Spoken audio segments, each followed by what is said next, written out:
Porky, away back to bed, you numpty. After-hours football debate for poachers, private eyes... Could I ask you something personal? ...and pole dancers. I'm not in market for business, love. Mike Graham's been all three at some point in his career. Oh, really, you great big sweaty bush idiot? And I'll tell you what, you were a better pole dancer than presenter, I can tell you that. The Two Mikes on Talk Sport. What? That means, in given language, move away from any low-slung branch, as there's likely to be a snake lurking there. Carlisle is a bit of a sort of Bunyan on the rump of the northwest. It's got a castle, hasn't it? I seem to remember. No, I don't think Carlisle's got no, definitely not got a castle.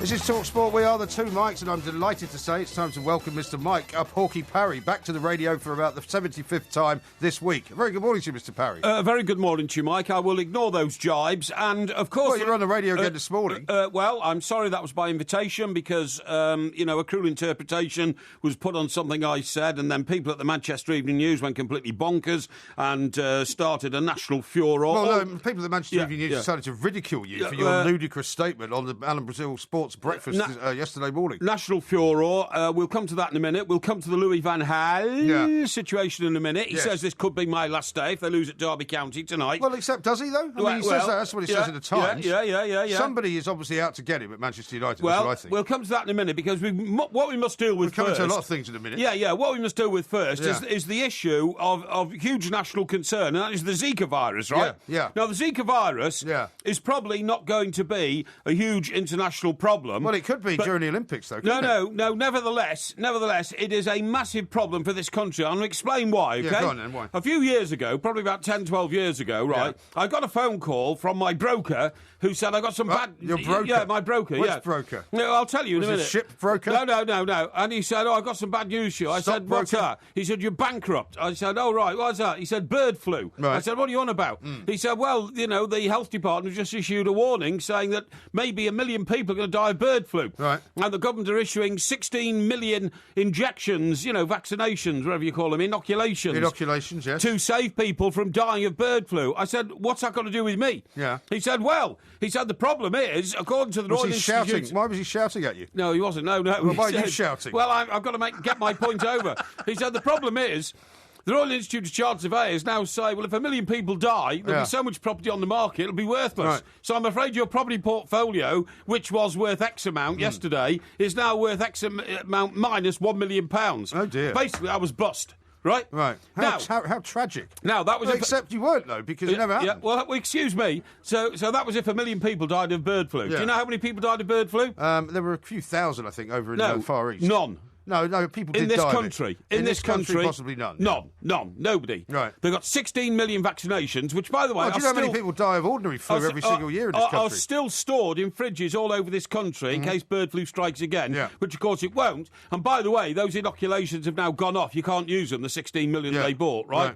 Nobody died of bird flu. Wouldn't it be unusual if somebody had just spread that rumour so they could sell the inoculations? Or to buy property cheap, because they're marking property down. Oh, well, everybody's going to die. Yeah. It was going to be like the plague, you see. Yeah. So many people would die that all this property would be surplus. All these empty houses down these streets with tumbleweed blowing across the road because everybody's dead. And you were in a position of losing over £1 million.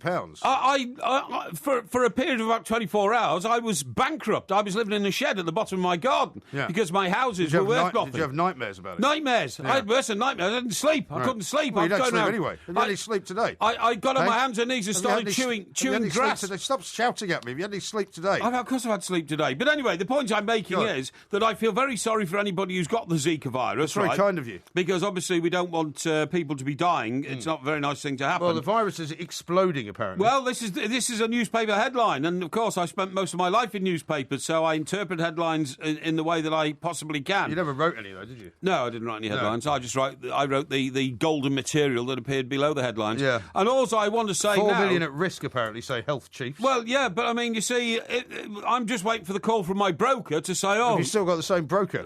Yeah, I have actually. Well, he wasn't very good at predicting anything. Well, he didn't get rid of him. He didn't predict anything. He said, have you seen the report from the health department? And I said, well, of course I have. I said, I probably, analysed it yesterday in the pursuit of my job.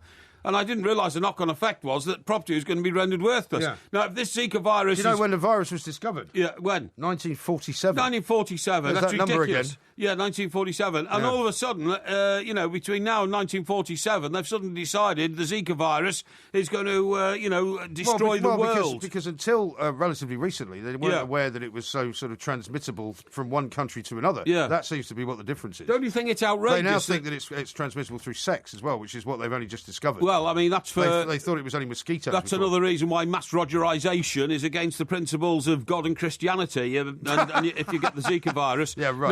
Now, what I'm going to say is, I think it's despicable that people talk irresponsibly, and I'm not talking about the newspapers, they're only reporting what people are saying, but all these health burks around the world who have to justify their £1 million a year jobs, because that's what some people get paid, to talk absolute nonsense about public health and all this kind of stuff, right? Yeah. To talk up a virus and threaten the value of my property portfolio is, in my view, despicable.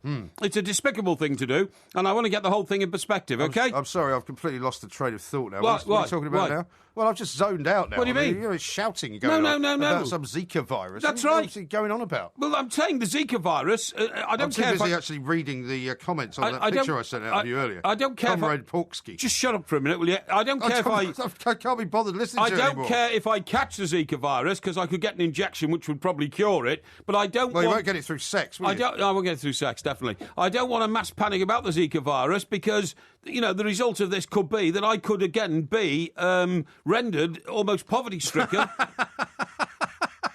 Only you would turn a massive worldwide sort of problem? disease problem into, well, what's it going to mean for me? Well, I'm not going to be able to put up any more fake Egyptian doctors in any of my slum properties around Britain. How dare you say that? Ridiculous state of affairs. If one doesn't take responsibility for one's part in how the Zika virus could pan out in society, then one is being irresponsibly unkind and uncaring to society. Now, for those people who have not been able yet to get onto Twitter, because never mind all that nonsense you just spouted. Well, I thought I better let people FA Cup weekend that you've ever seen. We've got 5 FA Cup games coming up. We want to talk about Louis van Gaal and what's going on with him. Yeah, sure. And you go off on some mad tangent about some disease that might render you bankrupt. Yeah, well, that's right. Well, you shouldn't worry about it. Well, that's important to me. Take a chill pill and relax. Have a cup of tea. There's a nice mini roll here if you'd like. Well, I'm not eating Jaffa cake mini roll. I do not masticate during the show. You know that. Neither should you. Now, for those who haven't yet seen it... It makes your saliva glands overactive. Glands. Yeah. For those of you who haven't yet seen it, Porky came in tonight wearing a Russian hat, a leather jacket, clutching a Russian doll of John Lennon. God knows where you got that from. Well, that was my Russian doll. And with the cap that he said that he took from a member of the Red Army in Red Square, right? I did, yeah. I bought it off him. And you do look very Russian, I have to say. $25 US. Which is very much in keeping with the quiz night tonight, which is, of course, the theme of Mother Russia. Absolutely. Let me just read you a few of the remarks. Complimentary, I hope. Some of them are. Ian says, I am says, is that Lennon on that thing Porky's holding? And his face has more fur than skin. He's a Yeti. No. I mean, don't you see the connection, don't you? I have a Russian doll with a face of John Lennon on it. Right. But of course, do you think he had one of you? I don't know. I have no idea. But of course, it's significant that Lenin was John Lennon.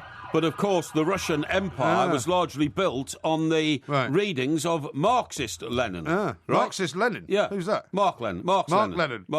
Lenin Marx. You know who they were. Groucho Marx. No, it wasn't Groucho, no. But you know what I'm talking about. Lenin and Lennon. Yes, exactly. Here's one from Steve. He says, Porky's rocking a pretty cool jacket there. Yes. Looking cool. Yes, you actually think that's right, don't you? Mark says, Porky clearly has a cheat sheet under his hat. No. And then he says, is that a John Lennon pot? It says here... Good luck, Marion, he says. And Baz, because you obviously have tainted people's minds like this, oh, what a great faux leather jacket Porky's got to go with his faux leather headphones pouch. Yes, indeed, which you've got with you, haven't you? I have, actually, Becky says, typical hard-faced Russian. Mick says, that's surely a child's hat. But Ray says that hat suits him, it covers up his bald patch. Oh, that's nice. And Irish One says, if one did not know better and just saw this pic, you would think right away Russian spy. Yeah, well... Or Brit spy and Russian regalia. No, you would say that's a man who can embrace the culture of Mother Russia, because it is a magnificent culture, that's all. Yeah. I don't politically side with communism or anything like that. I just think that if you've ever been to Russia... just dictators. And seen the quality of the architecture in the Kremlin, if you've seen the quality of the architecture at St Basil's Cathedral in Red Square, if you've seen the quality of the architecture of the domes of the Russian Orthodox Church, if you've seen the quality of life of Russians in their dachas outside Moscow, you would be impressed, believe me. funny. Yeah, indeed. Here's one from Bill, who says, Porky's new compassionate Christian values. I don't care if thousands die from this virus. My houses are devalued. I didn't say that. Hashtag plank. I did not say you that. Are absolutely a terrible, terrible thing. I didn't say that. Anyway, we've got lots to talk about, not least your so-called crusade to bring morality back into football. Indeed. This is TalkSport. Tonight from 7, full match commentary of Derby County versus Manchester United. The FA Cup 4th round, live on TalkSport. To Australia. The Pacific or the Atlantic. Yes, I do. What a failure that is. No. Failure of location. No, right well, away. you know what I was thinking of? I was thinking of the guy who's going to swim the Atlantic. Yeah. You know, well, we you shouldn't be talked thinking the other about day. the ladies who rode the Pacific. It's a far greater achievement. Well, it's not necessarily a far greater. This guy's going to swim the Atlantic. He's and not, you've though, already is he? previously poo-pooed Well, that. of course I have. He gets out of the Atlantic and into a boat every night, sleeps 8 hours, and gets back in the water. Let's see if you're That's rude. not rowing. That's not swimming the Atlantic. Well, it may well be that these young women who did so well in this boat actually stopped every now and again and had a rest. Are you going to give them a hard time for doing that? No, because they won't be getting out their boat onto another boat. That's the point I'm saying. Now then, I want to know why you were stirring it up this morning. All I said this morning when I was asked... Well, first of all, imagine my surprise. Yes. Right, because, as we've said before, you were on the warm-up, I believe, on Sunday. Yes. Bumming up about, how Everton were going to beat Swansea, right? Yes. Shouting and groaning on and on to the great tedium of the audience, right? Then you came to work with me Monday night. Yeah. You then appeared on Hawksbee and Jacobs, I think it was. Indeed. Was it on Tuesday? I think so. Ahead of Manchester City against Everton, where you once again declared that Everton were going to make it all the way through to the League Cup final. Then came back on Tuesday night to be back on TalkSport another 3 hours. Back again last night for another 3 hours, and then this morning. Oh yeah, sorry, I'd forgotten. In the middle of that, you did a paper review on Wednesday. Yes, that's right. Yes. I mean, have you got nothing else to do? Then this morning, I'm busy, taking my car off to have somebody look at it, right? To mend the broken windscreen wipers. No, the windscreen wipers are not broken. There's a problem with the washer, actually. Oh, that's right. Yeah, it's a knackered old wreck. There's no water coming out of it for some reason. Yeah, well, problem. that's what happens with age. I'm not sure why. Anyway, there you are once again Yes. on the radio spouting absolute utter nonsense to Alan Brazil and to Ray Wilkins, who literally couldn't stop themselves from hurling about with laughter. No, they when weren't. they heard your ludicrous idea that Raheem Sterling should not only have stopped playing, but should have actually told the referee of course he that should. the ball was over the line. Of course he should. Absolutely incredible. No, the point is, all I said was, and I didn't even say that, I said... You did. You said he should have told the referee that the ball was over the line. I think he had a moral responsibility to... I mean, he knew that ball was over the line. Much ribald laughter from Mr Wilkins and Mr Brazil, who are both ex-professional footballers. Well, that shows you just where the moral compass of football's gone. It's gone? If it was a snooker player who touched another ball, he would immediately tell the referee. Do you agree? Not necessarily. Jimmy no. White used to do it all the time. Sometimes, he was erratic, okay? Sometimes. If it was a golfer who had dropped his ball in the wrong place, if he had a drop ball, he would have immediately told the referee. Do you agree? No, he wouldn't, because Tiger Woods didn't do that. Do you remember there was a big to-do about it? But do you agree he should have? He should. In the rules of golf, that is etiquette is very important. Yeah, exactly. There are no etiquette rules about football. Well, there certainly should be. And also in snooker and in golf, they are stationary sports, right? So the ball isn't actually moving. Yeah. The ball is moving in football. It's entirely possible Raheem Sterling didn't know the ball was over the line. Oh, of course he knew it was over the line. He looked down at it before he crossed it. Yeah, Don't be but ridiculous. It doesn't matter. The point is the ball is moving. It's being done. All you said. All I said I said because Ray Wilkins was here, a man who created his first legend. Who thought your idea was absolutely the most ridiculous thing he'd ever heard in his life. A man who created his first legend as the youngest ever captain of Chelsea and went on to become an international superstar. All I said to Ray was, Ray, when John Terry was interviewed immediately after scoring the offside goal that gave Chelsea a 3-3 draw against Everton at the Bridge, the first thing he said when he was asked was, I don't care if it was offside. I don't care. Yeah. He kept saying he didn't care. And I said, where has the moral compass gone in football? That we just go public now after we've been cheating in football and say we don't care. And Ray said... in his defence, he said, no, John Terry was expressing an opinion, a position about where it goes. No, that's not what he said. What he said was that John Terry's job is to score the goal. It's the referee's job to decide whether or not he should call it offside. Where's John the moral Terry's compass? job? No, it's nothing to do with that. John Terry was doing his job. I want to know where the moral Raheem compass Sterling. is. Anyway, not only were you ridiculed by two former very I wasn't ridiculed at all. And it's wrong of you to tell the audience I was ridiculed. Why don't you tell us how it ended? The conversation ended. Well, the conversation ended with us all agreeing that it was a difficult situation. Everton were very unlucky. The conversation ended with Alan Brazil saying, "Porky, you've gone mad. Go back to bed." That was his advice. I'm sorry, I didn't hear that. Oh right, well, we can find it for you. And then a few minutes later, you ring me up in great glee and say, "Oh, so you've made the Manchester Evening News." I said, "What are you talking about?"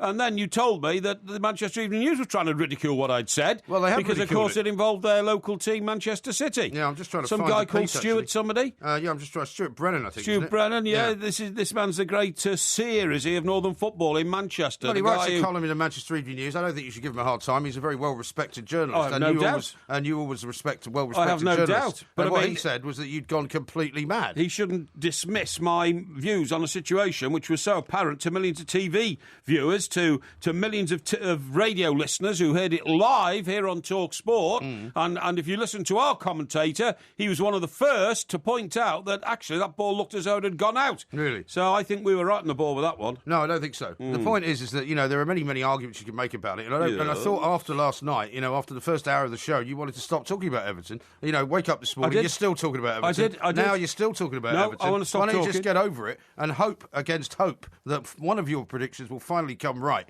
and they might actually beat Carlisle at the weekend? I can't wait for 4 o'clock Sunday. I'll be celebrating then. Why? 1:30 kick-off. Well, Everton finally win a game. Well, I hope so. Well, what if they don't?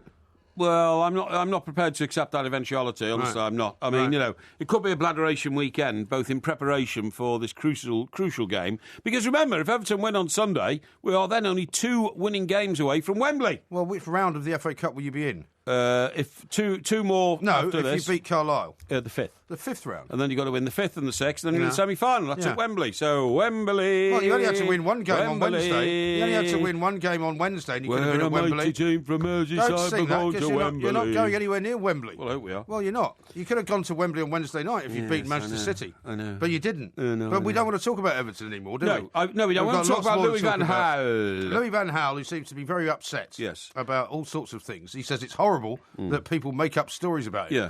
Has he any idea how the press works? Well, exactly. Has he any idea how the leaking is going on inside Manchester United? He looks out across that press room. Have you ever been in that press room at Manchester United? No, I haven't. It's not the greatest, by the way. Isn't it? Well, with the greatest respect to Manchester United, they've got a fine setup and all that, but some of the press rooms in places like Barcelona knock it into a cocktail, so to speak. Really? You know what I mean? When were you in there, then? Sorry? When were you in the press room at Barcelona? I've never been in the press room in Barcelona. Well, how do you know it's better, then? Well, because the boys who have been tell me. Oh, I see. See what I mean? They report back to me, so to speak.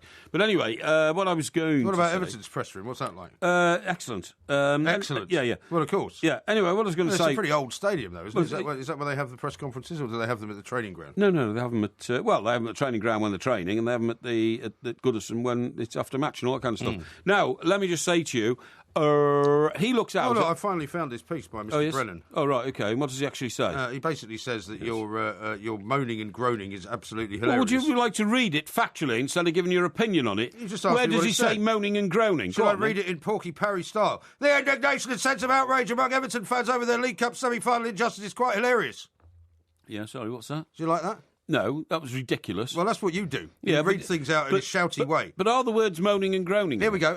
We even had this morning Toffees supporting radio loudmouth Mike Parry. That's a bit harsh. Suggesting Raheem Sterling had a moral duty to tell the referee that the ball was over the line before he crossed for Kevin De Bruyne to score the goal that levelled the aggregate score. Yes. Well, where was the moral outrage in the first leg when Kevin Morales whipped Jesus Navas' leg from under him inside the area? Where was the wailing and gnashing of Merseyside teeth in the league game a week later when, in the same area of the penalty box as last night's gaffe, Sterling was chopped down like ripe barley by John Stones without a penalty? And why no seething injustice at the swipe on Sergio Aguero that began the move from which Ross Barkley scored the opening goal last night? I think you'll find that that's game, set and match to Mr. Brennan. No, it's not, and I'll tell you why, and I explained this. The position regarding tackles on the pitch during the 90 minutes of the game are interpretive. Right? What? The referee might have got it wrong. Maybe it was a penalty when John Stones... well, you said it was. ...tackled Sterling. Well, I think it probably was, but it's interpretive. What I'm saying what do you about... mean interpretive? It's interpretive in that the referee has to make his mind up in a split second. Was that a penalty or not? No, it's either... the player himself will know if he has committed a foul. No, I don't agree. Right? I don't agree. Why not? It's interpretive. What do you mean you don't agree? Let me just say Absolute this. Rubbish. When the ball goes over the white line, it is clearly out of play. The game is dead. That's not interpretive. That is factual. Rubbish. And Raheem Sterling knew absolutely the ball was 3 inches over the line and should therefore not have played played that ball into the middle for Kevin De Bruyne to score that goal. You can't make that argument. Outrageous. You cannot make that argument. It is fatally and intellectually flawed. It is not. You're flawed for not accepting what I've said. No, you can't the game was dead. You can't make a difference between those two scenarios. Yes, you can. The game was dead. John Stone should have held his hand up and said that was a penalty, referee. No, there was in the same way that there was a time, was there not, when Robbie Fowler went to the referee and said that wasn't a penalty. Oh well, that was for a different reason. No, because he knew it wasn't a penalty. No, he thought he was going to get sent off for diving. That's why. That's why he did that. No. Oh yes, you did. You've always got an answer. You're talking about Seaman now. You've always got an answer. And he went down, and then he got up to the ref and waved his hands like that because there'd just been a dictum issued to referees to get hard with divers. No. So he got up and he waved his hands and said, "Don't worry, ref, it wasn't a penalty." The trouble with you is your brain has been poisoned by your mad affiliation to one football team. No. I can see the light because I don't have an affiliation. Therefore, I can see everything crystal clear, and that's why I can tell you that you cannot make these arguments. You don't have an affiliation because you live the lifestyle of an alley cat. End of story. This is Talk Sport. Have you seen the time? Talk Sport. Charismatic, idiosyncratic, and unpredictable. Talk Sport. Porky, away back to bed, you numpty. Crazy, but that's how it goes. Millions of people living as hoes. Yeah, but maybe... Remember those words? What words? Porky, away back to bed, you numpty. No, I don't, actually. Yeah, well, maybe they'd already cut you off by that Porky, stage. away back to bed, you numpty. Oh, sorry, there was some sort of buzz there in my headphones. Now, let me read you a few tweets that we've got here, because clearly there are people seeing right through your arguments here. Dazza says this: when Porky's losing an argument, he resorts to the morals of an alley cat routine against MG. So they always know when you're losing. Here's one from Ian, who says, is Porky's grandfather a Russian hypochondriac called Ivan Nastikov? Which is a bit harsh. And Mark says, hope the quiz doesn't activate the Russian sleeper agent that is Mr. Parry. And here's one for you. Lincoln says, can I get a shout out, please? It's my birthday today. Huge fan of the show, would really make my day. Lincoln. What's his name? So you're not even listening, are you? I was listening. Lincoln. His name is Lincoln. Yeah, as in Abraham. I thought he might have come from Lincoln. No, he doesn't come from Lincoln. Right, so I don't know where he comes from. His name is Lincoln. He may come from Weston-super-Mare. Right, hang on. No, I don't think so. Perhaps his parents do. Right, his name is Lincoln. Yeah. And it's his birthday. And it's his birthday. Today. Yeah. I want to say happy birthday, Lincoln. Well and what a great name that is, by the way. What has that chap got in common with the President of the United States of America? Hey? What has he got? Barack Obama? Yes. I don't know. Well, Barack Obama's official motor car is a Lincoln Continental. No, it isn't. It is? No, it's not. It is. It's a Cadillac. It's not. It's a Lincoln Continental. It's not a Lincoln Continental. It is. You're wrong. No, I'm not. You're talking about the Beast. I'm talking about the Beast. No, it's not a Lincoln. It's a Lincoln Continental. It's not. Well, we'll find out. Yeah, we'll look it up. Yeah, good. Here's one from Tracy. Why on earth is Mike Parry shouting he's woken the dog? What? Well, the dog probably wanted to wake up to hear what I've got to say. And you've got to remember, a lot of my words are treated like golden syrup flowing into your ears. Ugh, what a horrible thought. Harry says he's seriously considering quitting this show. He says it's top-notch, but Porky's horribly warped and biased views are shocking. I don't know how you can say things like that. I really don't. All I do is stand up for truth and justice. I am the seeker of. I've just been informed that the Beast, which is also known as Cadillac One, is the president's limousine. Ah, that's only one of his cars in his fleet. No, the Beast. You said specifically the Beast. No, which is the one that's decked out. Well, I mean, there are people driving around in all sorts of cars and Cadillac Escalades as well. But the number one limo that the president drives around it is a Cadillac. I think we should move on. Just accept that you're wrong. I think we should move on. I'll tell you what I'm going to do. You know what I'm going to do? I'm going to spend the rest of this year trying to get you to actually admit at one point, at any point, and then I'll give it up, that you were wrong.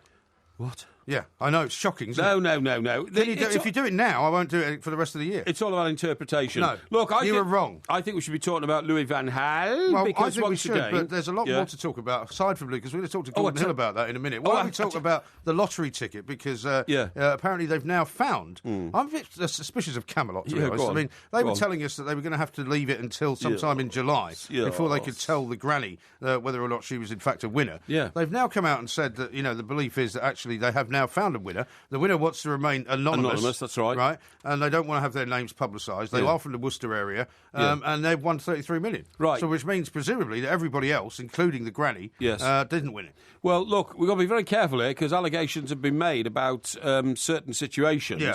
But I did pose the question yesterday. I sent out a tweet saying, so hang on, if there's only one winner and hundreds of people are claiming it, and some have sent in what they claim are the real winning ticket destroyed in the wash or the dog ate it or something like that, Surely these people now face potential prosecution for attempted fraud. Well, Camelot certainly alluded to that the other day and said that if these people were attempting to get money by false pretences, then that might well be the case. I guess it would depend on how much trouble they went. I mean, would it depend on how much trouble they went to try and get the money? Well, to try and prove that they had got the winning ticket. I saw a picture of an allegedly ruined ticket in the paper. I think we all did. We all did. The numbers were quite clear. Yeah.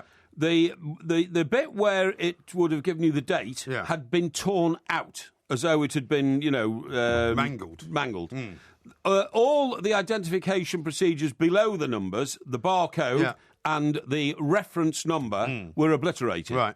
So that would that also include the time of the purchase, presumably? Well, that's on the top where the date is. Oh, right, okay. And that bit had been torn out. Ah, right. So what I'm saying is... A bit of a giveaway, then. Well, what I'm saying is, one possible interpretation of how the numbers became on that ticket were that the day after the announcement of the winning numbers, you can go down to your local newsagent, pick out a form, fill in the winning numbers from the day before, get that through the machine, and then take that ticket home, destroy the bits of it which identify it, send it to Camelot with the list of numbers. That's Columbo-esque, that, isn't it? Well, of course it is, yeah. But, I mean, that may have been what's been happening, I don't know. Yeah. But I'll tell you what was funny last night, I was watching the news, was that they had sort of reporters up in Worcester. Yes. Because they know roughly the Worcester area that the ticket was bought in that particular area. And they said everybody there is just kind of, keeping the old twitching the net curtains to see if their next-door neighbour's coming out with a new car. Who is it? Because they're never going to give their identities away. I presume if you won the lottery, you would not give your identity away. Under no circumstances. Right. But I would give most of it away to good causes. Rubbish. I would. That is not true. I would, but I wouldn't You've already said, it. well, hang on a second. Yeah. When you won money a while back, a few years back, Yes. with a tenner that I'd lent you, do you remember? Because you didn't have any cash on you, Yes. and you refused to, and you won something like 400 quid, Yes. because you got 4 numbers, and you refused to give me any money back apart from the tenner. Actually, I won 1,600. Well, whatever it was. Yeah, it was $5 I remember I got. because we were doing the mid-morning show together, That's right. and all you did was give me the tenner back. Well, yeah, that's right, yeah. Well, Shocking. Well, what did you have to do with it? Well, I gave you the money. I gave you the money to buy the ticket. Yeah, no, you lent me £10. What I did with the £10 was entirely up to me. I should have had 800 quid.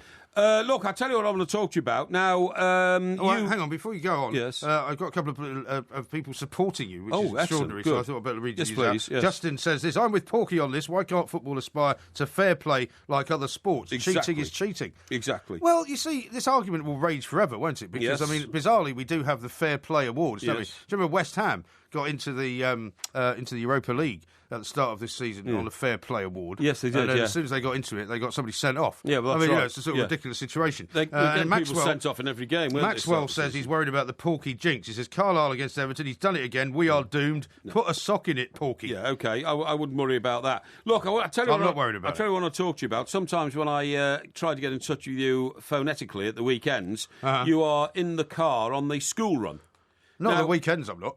No, it was Friday and Monday, and that's what I'm talking about, right? Now... Oh, so Friday and Monday's now part of the weekend, is it? Well, yeah, of course it is. The weekend starts here. Have you never heard that expression? I have heard it, but the weekend for me does not start anywhere until Saturday morning. Anyway, the point of my story is I am now... Thanks for calling me thickhead, anyway. I am now suspicious that the reason why you do the school run is because it has been revealed that a lot of young mothers go on the school run in their negligees. Really? And I think you knew that, and that's why I think you turn up at the school gates. Well, to be honest, if you With saw your some of the... alley cat-like mentality, I think you're eyeing up a bit of talent. If you saw the women that I run into at the school gate... Oh, that's very nice. I think you'd find that I wouldn't want to see them in negligees or anything else. What, the young mothers of young kids? You're saying they're all ugly and fat? I'm not saying that at all. Well, what are you saying What that? I'm saying... You're saying they're unattractive. Is to try and categorise them. You're saying they're unattractive. Some sex objects, is very, very wrong, because you're there for one reason and one reason alone, to ensure that your offspring get off to the best day start they possibly can. And when you pick them up again in the afternoon, that you find that they have had a lovely day, and you talk to them about that. There is nothing more in your mind. And if you can cop an eyeful of a potential Rogerisation partner... I've never seen another. I've never seen any woman in any kind of... I've never got some kind of tick. I've never seen any woman in her... I don't know what sort of school run this is that was in the papers all this week. But I've never seen anyone in their pyjamas on a school run. Don't give me me that. I haven't. I know that you going to. I know why you go into supermarkets sometimes. Well, You've told me before. What? You think that supermarkets are a fallow area for potential Rogerisation partners. That was what your story was. It wasn't. You said that you go to supermarkets and hang around and pretend you don't know where anything is, and now you approach women. You're the one that told the story. No. You've now gone so senile that you've forgotten your own stories. You're completely confused Dear as usual. God. Coming up, Gordon Hill's going to be here to talk about Louis van Gaal. Talk sport. And it's in! Football automatic. Strong by nature. What is Louis van Gaal thinking? We've already heard his voice this morning talking about how he thinks it's horrible that all these stories get written about him, and he's not going to answer any questions about any of them. Yes, absolutely. But the back page of the Times says tonight may be the end for me. The back page of the Sun says you've got to have faith in his plea to fans, and I'll never quit. It's the back of the Daily Mail. So I don't know, take your pick of all of that. Should we have a word with Mr. Gordon Hill and see what he makes of it? I think we should talk to Gordon because Gordon's got the inside track. Indeed. Gordon, a very good morning to you. Hi, Mike. How are you guys? Yeah, very well indeed, Gordon. Very well thank you. indeed. Now, it's all a bit of a puzzling situation, this. I mean, I don't think we've spoken about any manager in any team in any season more than we've spoken about Louis van Gaal. And some Manchester United fans might think that's unfair, but, I mean, he keeps putting himself in the spotlight, Gordon. Well, I mean, we've seen the results. At the beginning of the season, we got results by lady luck, and then we have a little bit of a turn, and then we start losing, and then the fans start getting on his back, and we start getting on his back. Pressure there. I don't think he's been under this type of pressure from a club that big. And so what happens is, he gets a couple of losses, and then all of a sudden he's getting a reprieve. He beats Liverpool 1-0 in the last minute, and then all of a sudden goes and loses against Southampton. So it is. If you wrote a graft on this guy, I tell you what, it'll be up and down like Mount Everest. Yeah. You could not predict this in a million years. No matter how much money you put on what you're thinking he's thinking, what you think he's going to do, what he's not going to do, what he's going to say.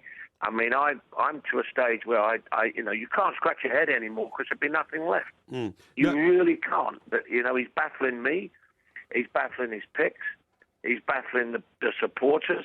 The type of football he thinks he says is good is crap. And I'm having to... It's not just to you. It's not just to you, Gordon. No, it's to fans who are walking out the stadium. But Gordon, to me, the biggest issue here now is that we're just 3 days away from the end of the transfer window. I haven't read one day's paper headlines about Manchester United's targets. All I read every day is the Louis van Gaal situation. What I'm saying is the club is absolutely now immersed in the saga surrounding Louis van Gaal, their manager, and it should be doing other things and getting on with other things to try and get themselves out of this malaise which has gripped one of the biggest football clubs in the world. Yes, totally agree with you. You look at the way that the transfer market, there's not really anybody out there that is going to have to spend a little bit of money. It's going to be an absolute fortune he's going to have to buy. You've given him 250 million. He's bought what he thinks is going to be future potential in Martial and Depay. He's got Jesse Lingard, who's not the finished article yet. He's got players in there that think because they got a Man United shirt on, they are the best, and unfortunately they're not the best. They're second rate. We're going to clubs. If you put a price in, or if you ask for a price for a player, it goes up tenfold because it's Man United.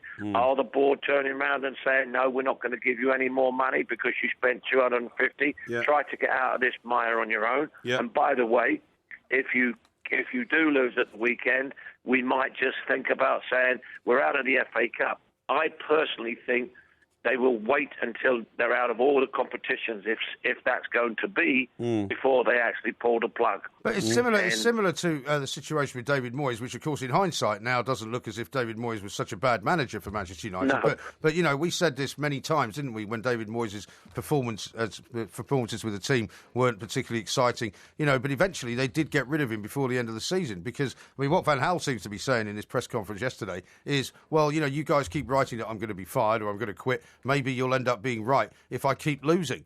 But there's clearly something. There's somebody inside Manchester United leaking an awful lot of views and opinions about Van Gaal to the press. Well, sometimes I think he goes and says something completely different. Yeah, well, and then I totally agree with you. I'm I'm scratching my head by saying to myself, well, you come out and say something positive. You know, he said, well, the fans have got a right to all this. It's nothing. There's nothing coming out of it, and to me, I'm just absolutely gobsmacked. Yeah, but you see, Gordon, what you've just described there is the very reason why Louis van Gaal is never going to make it work. What he does is he sits in front of a pile of journalists and says one thing because, you know, he wants to tell them what he thinks his philosophy of the world is. And if they say, but you're on the brink of being sacked, he slumps in his chair and says, well, maybe I will walk. And then he gets a call from Ed Woodward, he tells us, 24 hours later. Sorry? Woodward? Yeah. Woodward. Woodward, yeah, okay, yeah. Don't split hairs. And Ed Woodward, says, don't worry, your job's safe. He then comes back into the next press conference 24 hours later, and he gets all bullish and says, where did you get all this nonsense from and all that? And he talks about how great a relationship he's got with the Glazers as well. Yeah, great relationship with the Glazers. You know what? I would rather this month, Gordon, have seen him sitting in the stands at Barcelona or Atletico Madrid or somewhere telling people, I'm seeking out players. I don't care about all the fuss back home about my job. I'm getting on with it. Yeah. Get on. He's got to learn to get it. I mean, he's not got to learn. He's got to put this to the side. He's come to the biggest cup in the world. Yeah. He's come here knowing that the fans demand. They don't ask, they demand. That's right. The best football that you can get. They demand that the best players are out there. They demand that you go for the best players. Yeah. And what's happening is that, me personally, I think he's having a problem having to handle that. Yeah. He might have been okay and been the boss at the other clubs, but he's not the boss here. The boss is the supporters. The boss is the club. The boss is the institution of Manchester United. Indeed. And unfortunately, I don't think he can handle it. Yeah. I think that he's met his match in terms of saying, well, okay, I'm going to play this way. And everybody says, you're not. You're not. Yeah. You've got to start changing. And if he goes out to the FA Cup this weekend to a championship side that are trying to push to come into the Premiership, if he goes out of it this weekend, I think we could get some uppances. And I think, to be honest with you, the Glazers are not the type of people to sack people in the middle of a season. Yep. But they sacked David Moyes. But they sacked David Moyes in the middle of the season. They can't do that again. They can't do it again. They can't do that again because that'd be egg on their face and egg on Ed Woodward's face. Yeah. And so, to me personally, I'm going. If we're going to stick with him, for God's sake, come out and start playing entertaining football. If you lose, we have no problem, providing that you're playing that type of football that we're used to. Yeah. Because it will come right. Yeah. If you think you're going to buy all these players and you're going to spend an absolute fortune, you're going to come up as because that's not going to happen. No, you're not going to get it at Old Trafford. It's the football of fear, and that is very, very unattractive and really unappealing. Is. Yeah, Gordon. Well, thanks, surely. Gordon. I mean, it's not beyond the realms of possibility that Derby County will beat Manchester United. It's on, of course, live tonight on TalkSport. Yeah, exactly. But I was reading something the other day, Gordon. Thanks very much indeed. I was reading something the other day about Rory Van Persie said about playing for Sir Alex Ferguson. And he said whenever there was a boring game going on at half-time, Ferguson would basically say, do something to excite me. I don't really care if it goes wrong, but, I don't want to watch this dull, boring football. Okay, so he said, I'm getting old, and, I want to see something that gets my fires going. You might say to Scholes or to Giggsy, ping out a few 40-yard passes or something. Let's see what's going on. Yeah, and just try a few things out, stop being so dull and boring. But you can't imagine Van Gaal doing that. Now, look, talking about reading things out, I've got some vital tweets here, which I must just bring to our audience. Are they in your favour, then? When you say vital? They're just vital. A chap called M says, that journalist from the MEN, Porky, is just envious that you have reached the very top of journalism while he is still at the local rag. Now, I think that's rather than... That's typical of you. That's rather unkind. No, it's rather unkind. That is. The Manchester Evening News is a very fine newspaper indeed. I once applied for a job there. Did you not get it? Well, the issue was that very shortly afterwards I was offered a job in the Daily Express in Manchester. Yeah. And then I became very unpopular with the boys on the MEN because they all thought, as it was in their town, they should have taken the job. Yeah. There's another one here which I've just got to read out, please, because it's so important to the argument. And it says... what does it say? It says... hang on. Well, if you're going to read one out, at least have it ready. Yeah, it says... God's sake.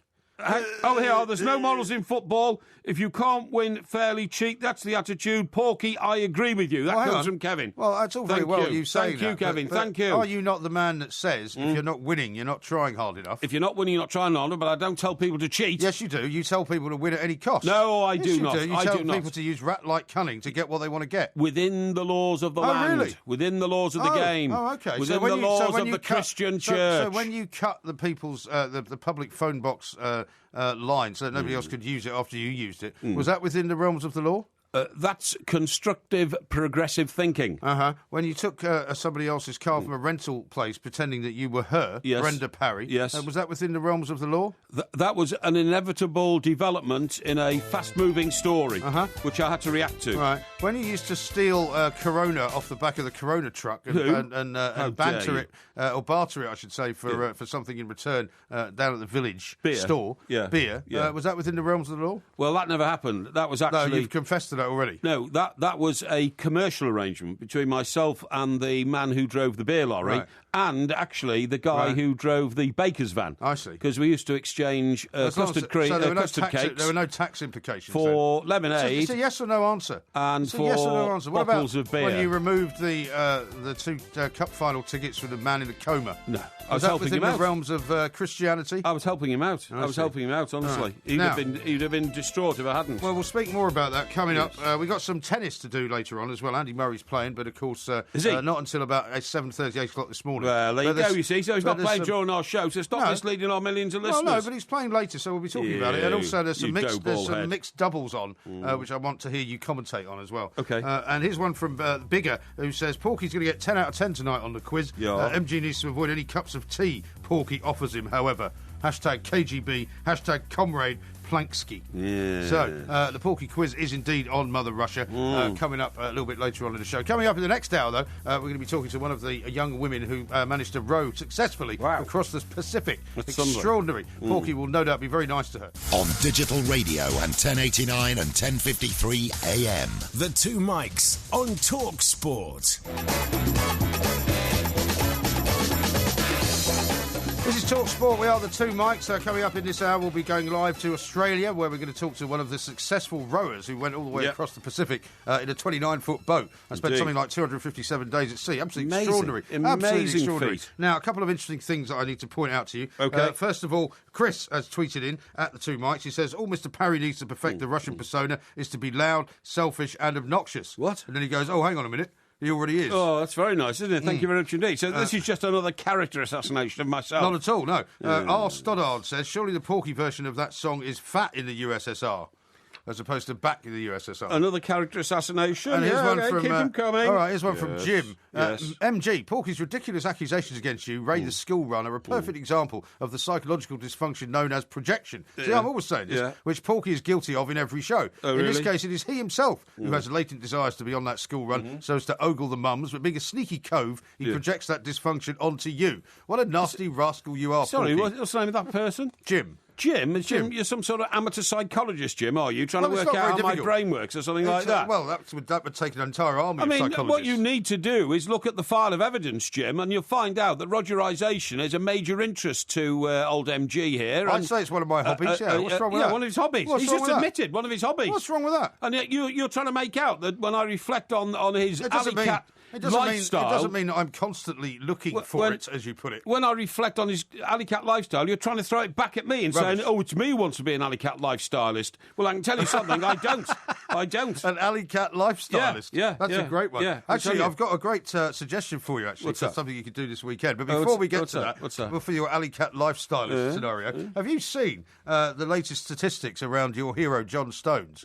The man you say is worth £80 million. Look, we've talked about Everton. We've got over that now. Now we've moved on, okay? No, we haven't moved on yet. Yes, we have. Because, of course, Everton-Carlisle is coming up on Sunday. Yes. It's a live TalkSport commentary at 1:30. Certainly is. Are you going to be on the radio again before that or after it, perhaps? Well, I've no idea. Really? If I'm invited to make some comment on it, then, of course, I will offer my services. Well, here's what you might want to tell them, because you might as well have some information when you go on any other TalkSport show instead of just bumbling around, talking about how Everton are going to win. John Stones, it says here, has made 8 errors which have led to goals this season, right? Coming against Watford at home, Sunderland at home, Leicester at home, Stoke at home, Tottenham at home, Swansea at home twice, and Manchester City away in the Capital One Cup on Wednesday. Do you know what I'd say about that? What would you say? I'd say most defenders have made an equal number of errors, and the focus is on John Stones. Not leading to that many goals. The focus is on John Stones because he is the best of the lot, and he's going to post the Euro Championships. He'll cost £75 million if anybody's lucky enough to buy him. Talking about Carlisle, by the way, go on. And it is a commentary game here on Talk Sport.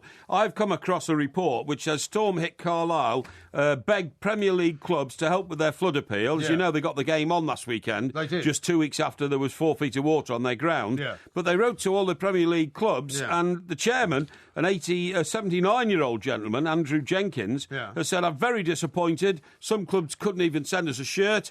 Only 2 clubs responded.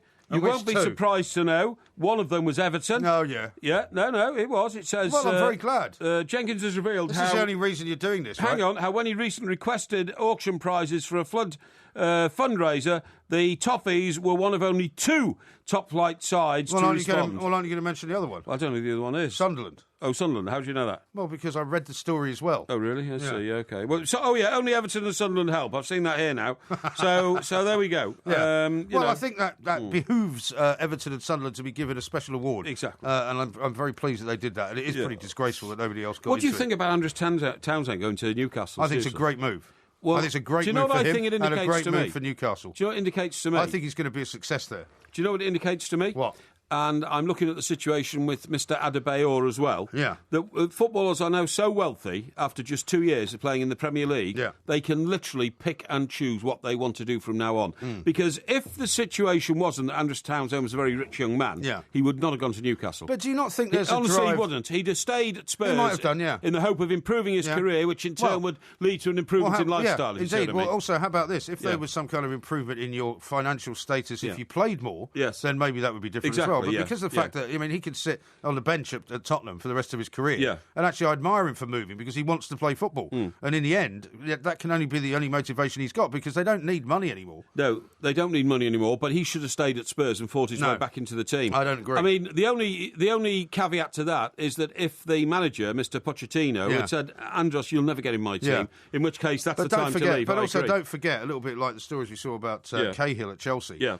Players who are thinking they want to be playing at the Euros in the summer, they want to get out in the shop window, as it were, so they want to be playing. They don't want to be hoping the manager might give them a game. The other one who's almost in the identical position is John Joe Shelvey. Yeah. John Joe Shelvey as I said, another good move for him. Could have pursued his career at Liverpool, went down market, so to speak. I'm not being rude to Swansea, but they're not as big a club as Liverpool, who've won the European Cup 5 times.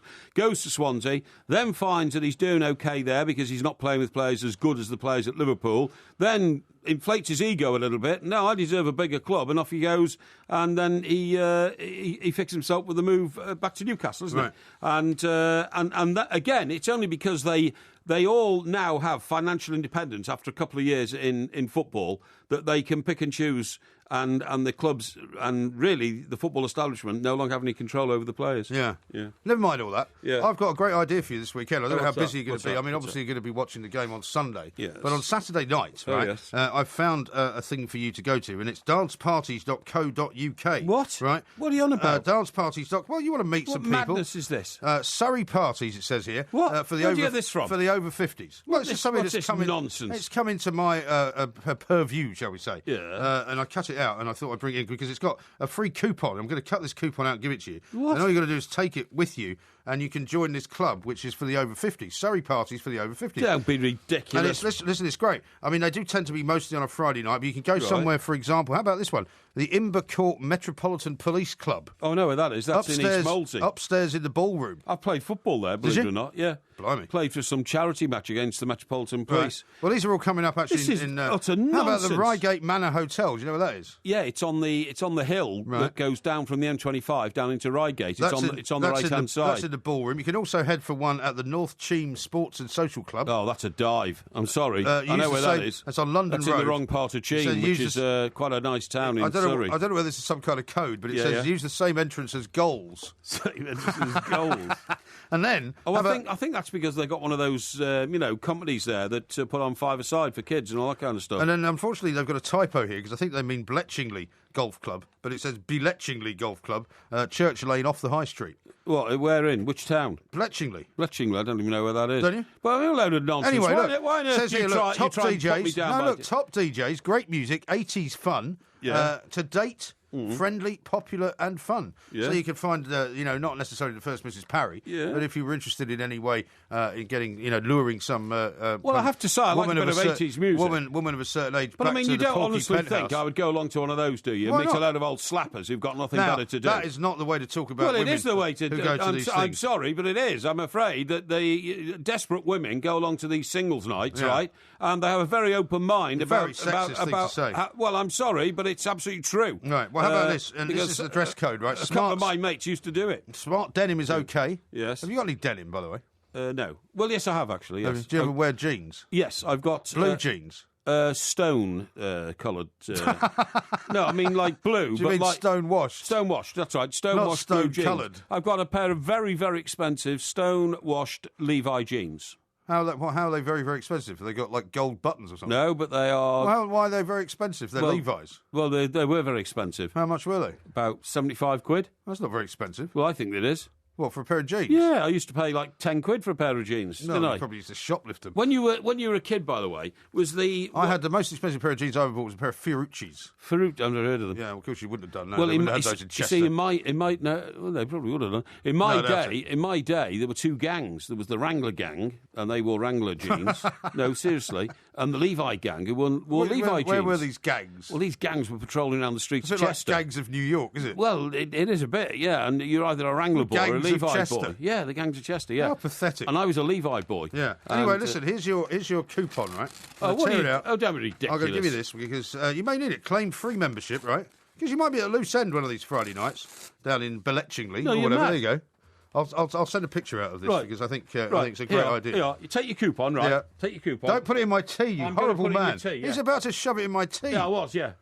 Because this is Absolutely like unbelievable. another one of your stupid insults to me, trying to make out that I would, spend time. Yeah, it's exactly what's happened to the coupon as well. Yeah, right. In the bin. Yeah, have you seen the time, by the way? You half-bake. Now, here's one from Crazy Taxi Dudes. How much caffeine has Porksky had? Does he need a hearing test? No. Hashtag shop shouting. No. This is Talk Sport. Colin Murray. Did I do an Aussie Ordeal there? This morning from 10. And the guy kind of ran into the back of the bag and he stopped me and he goes, "Why did you do that?" What are you talking about? Talk Sport.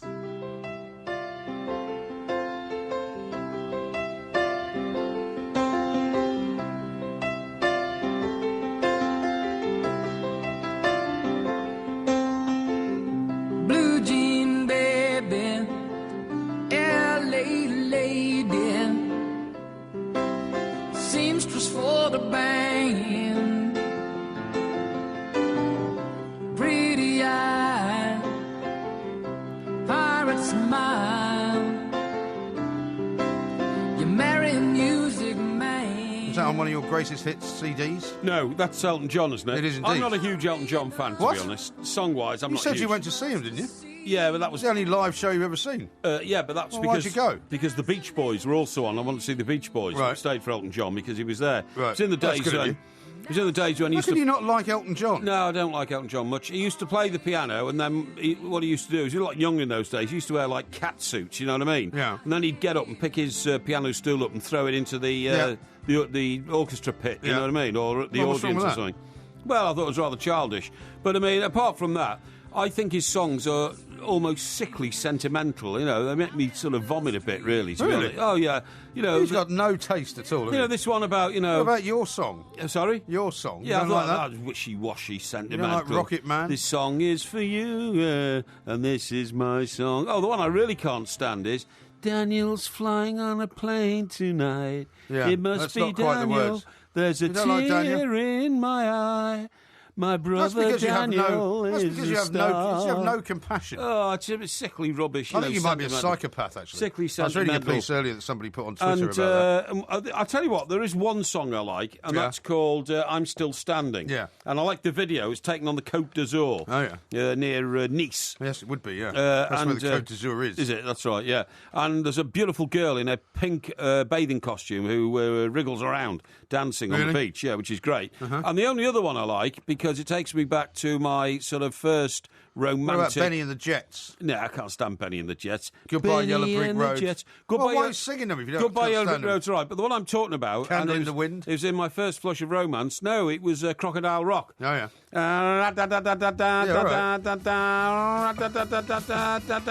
Here it comes. Oh, look at that, see? That was spot on. Yeah. Well done. The trouble is, it's now conjuring up a terrible image of you in a pair of very expensive Levi's. Yeah, that's right. You know, wriggling about in some horrible disco in Chester. Yeah, I remember with some when equally horrible woman. I remember when Susan was young, she and I used to go skimming stones or something. Yeah, that's brilliant. Well, it's all right. Now, listen to this. People are already starting to get a bit worked up about the quiz. Okay. Sue in Tunbridge has sent this in at 10:89. Mike G, she says, the only way I and the rest of the listeners will believe the quiz results is if you move Porky from anything written and the computer by about 3 yards. What can I possibly do? I mean, you know, I've some of the answers I expect to be Russian-based words. So I haven't even got a Cyrillic alphabet with me to be able to interpret them. Why do you need a Cyrillic alphabet? Well, because that's what Russian's written in. Yeah, but if I was going to ask you questions about Russian in Russian, yes, I would then have to be able to speak Russian, which I can't. Well, no, it's I'd have to be able to pronounce words in the Cyrillic alphabet, which I'm not sure I could ever do. No, if I see them written in Cyrillic, I can pronounce them better. Can you? Yes, that's right. Oh, right, okay. Yeah. Well, I haven't seen the questions yet, so I don't know whether that's the case. Okay. Here's one from Brian. It says, Lou Van Gaal is worse than Porky at blaming other people for his misfortunes whenever something goes wrong. Yes. No, I agree with that. Nico says, watch out for any of Porky's old tricks. He might have countless notes on his desk for the quiz.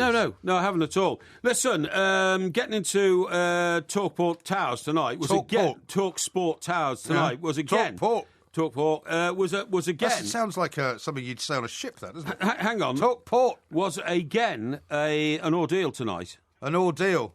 Well, you told me it was when I got in here. You started moaning about all these lorries digging up the road. Well, what I said was, my point. What I said was, I'll tell you what I thought. You know, because it was over. It was on. I think it was over last weekend. Yes. That movie, the Die Hard movie with, you know, when they robbed the bank down at the tip of Manhattan. Yes. The one with Jeremy Irons. Yes. I think it's Die Hard with a Vengeance. You know that one? Die Hard with a Vengeance. Yes. Do you know what I'm talking about? Yes, or you haven't seen it? No, I do. Yeah. Well, you know that scene where there's all these trucks. Basically leaving Lower Manhattan and going up the FDR. Now, that's not Jeremy Irons. That is the guy... No, it is Jeremy Irons. No, it's not Jeremy Irons. Yeah, it is. It's not. I watched it last weekend. It's not Jeremy Irons. Yes, it is. It's not, honestly. It's because he's a media mogul, isn't he? No. He is. No, he's not. And it's not Jeremy Irons. I'm trying to remember who it is. It's Jeremy Irons. He plays a terrorist type of criminal. Price. Eh? Price. No. What's the name of that... no, you're thinking of James Bond. No. Oh, what's the name of the Price guy? The Price guy? Yeah. The Price is Right? No, you idiot. Jonathan Price. Jonathan Price, that's the one. He's the one. That's a James Bond film. All right, anyway, go on then, yeah. Where he's this kind of Murdoch-esque figure. Yeah, that's right, yeah. No, this is definitely Jeremy Irons. Because, like I said, if I hadn't watched it, you know, fairly recently anyway, I saw it. But when I was coming in tonight, that was what I was reminded of, because there were these trucks lined up Blackfriars Road. Yeah. And this is a road that was shut all the way through December, before Christmas, right? And supposedly to resurface the road. Yes. Which they then did.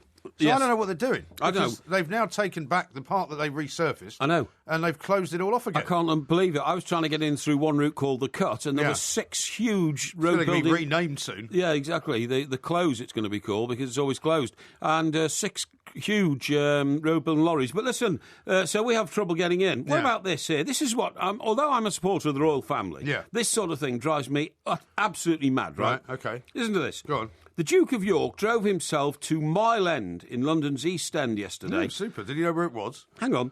To meet business types on... Businessmen? Yeah, at a charity function. He covered the 6 miles through crowded city traffic in just 20 minutes. Oh, yeah. What, because he had a motorcade? Hang on. The explanation is this. Andrew had 2 police outriders clearing the way. He was able to pass through red lights quite legally with the permission of the police. He did not have to worry about any speed limits. He was told he was immune to them. Right. He did not have to find a parking space when he got to his destination, because as he jumped out, somebody jumped into the car, took it away and parked it. He did not have to produce Probably change a very nice for a meter. car he's got as well on the old taxpayer. Yeah. that's how the Royals get around. Now, that drives me mad. Yeah. That drives me utterly mad. I support the Royal family because I think they're great for this country. I think they're a great British institution. Well, some are better than others, though, aren't they? Millions of people come I in. don't think Prince Andrew exactly fits the bill. Did you see the recent programme with Anton Deck and Prince Charles? I saw clips. Yeah, I saw a bit of it, thing. but it looked very charming to me. And they're such nice lads, Anton Deck and Prince Charles. I've got a lot of time for, and I thought his Christmas card with him and Camilla Parker Bowles was one of the most heartwarming Christmas cards I've ever seen. Because clearly, after like 10 years of marriage, they're still very, very close with each other, and the radiance in their faces showed that. So I'm all for that. But this guy, Duke of York, who's Prince Andrew. Of course, I was following him around when he was knocking off Koo Stark. Yeah. You know, that rather scratchy, sort of half pornographic type actress. You know what I mean? Well, she was quite a nice woman, Koo Stark. No, she was a soft porn actress. That was her job. Well, yeah, but I mean, you don't mind having hard porn actresses, holding signs up saying "Vote Porky, vote off." Well, I have nothing to do with them. That's in Las Vegas, and I can't control that. But I was sent out of the office. I mean, the news editor came up to me and he said, "Right, Parry, I've got a job for you. This new girlfriend of Andrew." No, this is when she turned up on a motorbike, right? That's right. Yeah, this new girlfriend of Andrew. She's an American porn star, and we've got to find her. Her name is Koo Stark. Right, get out there and find her, and don't bloody come back until you have. And it took me 2 weeks, and then eventually tracked her down.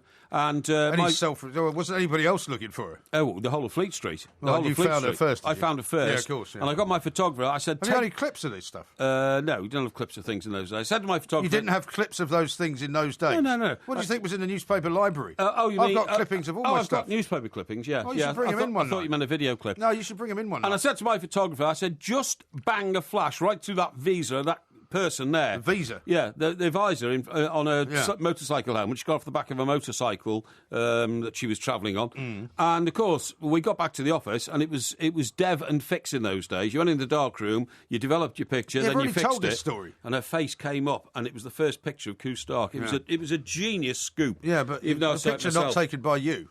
Well, I told my photographer where to. Oh right, I'm to sure he had no idea whether to do that or not. He was completely useless without you. He was waving his long lens around. So you took the credit for that. Well, so you've spent your entire life telling these stories, right? Yeah. And you no doubt told the news editor, "Oh, if it wasn't for me, we'd never have got this picture." But that's true. And it's not true. No, it's absolute true. rubbish. Well, he wouldn't have found her without me. Really? Are you sure? These photographers are known as monkeys because that's all they do: hang out of trees and take pictures of people walking around beneath them. Absolute rubbish. You just take credit for everybody else's decent work because you're incapable of allowing somebody to take credit for something they've done themselves. 9. It's true. This is Talk Sport. Every training night, under floodlight, you give your all for the team. In driving rain and wind-lashed pain, pushing your limits to the extreme. Ice-cold, storm-soaked beneath clouded dungeon dark skies. Muscles ache as you strive to make personal victory your prize.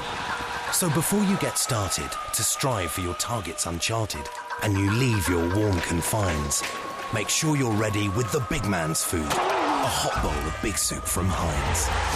With a big range of delicious chunky flavours, Heinz Big Soups are the great tasting way to set yourself up for the training routine that'll leave you feeling like the big man. If you've got a healthy appetite and you're looking for no-nonsense hearty flavours, every Heinz Big Soup is packed full of chunky vegetables. Ideal for tackling even the biggest of hungers. So when you head out to give it your all, make sure you're ready to go big. With Heinz Big Soup. Heinz Big Soup. Go big or go hungry. This Friday, the Euro Millions jackpot from the National Lottery is a staggering £99 million. Plus, it's a mega Friday, and there'll be 7 guaranteed UK millionaires. Play makes it possible. Estimated jackpot. Games, rules and procedures apply. Players must be 16 or over. If you run a business, I bet you run a lot of it on your computer or smartphone. All that client data at your fingertips is very handy. But is it secure? A lot of not very nice people would love to get their hands on that data. To keep it secure, always download the latest software updates. They contain important security upgrades, which help protect your device from nasty viruses and hackers. Be cyber streetwise. Visit cyberstreetwise.com. Join Sky TV today from £20 a month and be happy-go-lucky, like me. Happy because you'll enjoy fantastic new drama like Lucky Man starring James Nesbitt. Lucky because you'll get up to a £100 reward depending on the bundle you choose. So join by February 11th and see what it's like to be as happy and lucky as me. Search Sky Bundles. Sky. Believe in better. Direct debit subject to status. Upfront £10 standard setup. Minimum contract and further terms apply. We have a coffee for the night, a coffee for the day. All freshly ground, from espresso to latte. We have a coffee that's big, a coffee that's small, and a coffee for when you're making an early morning call. We have a coffee for the footy, a coffee for your mate, and a coffee called Mocha for when they're making you wait. We have a coffee for your sweetheart, and a coffee to mend quarrels.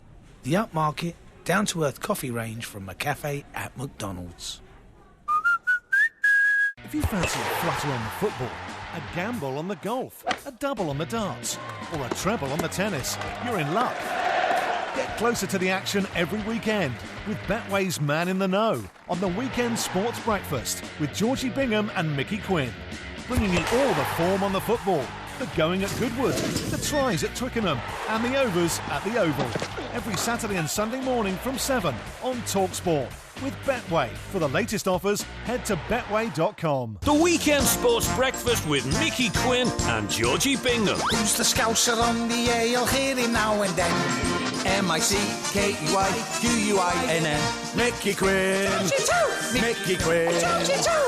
They're always on the Weekend Breakfast show. Hey there, whoa there, hey there. Calm down again. MICKEYQUINN.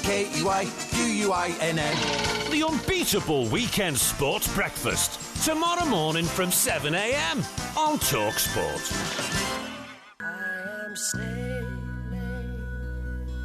I am sailing home again, across the sea.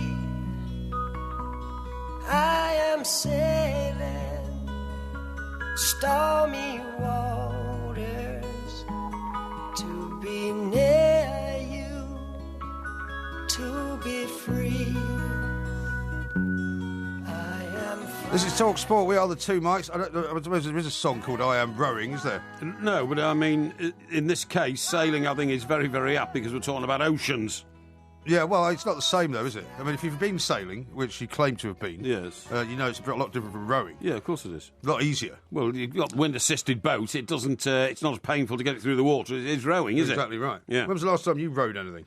Let me see. Michael row the boat ashore. I can't remember. No. Well, not even on the Serpentine. I'm more likely to have rowed around Portsmouth Harbour, where I live. Portsmouth Harbour? And I've done that occasionally, to get out to the boat. Anyway, let's talk to somebody who knows how to row and row very well. Laura Penhall, one of 4 women who have just successfully rowed across the Pacific, right, from San Francisco to Cairns, 257 days at sea. Yep. Absolutely extraordinary stuff in a 29-foot boat called Doris.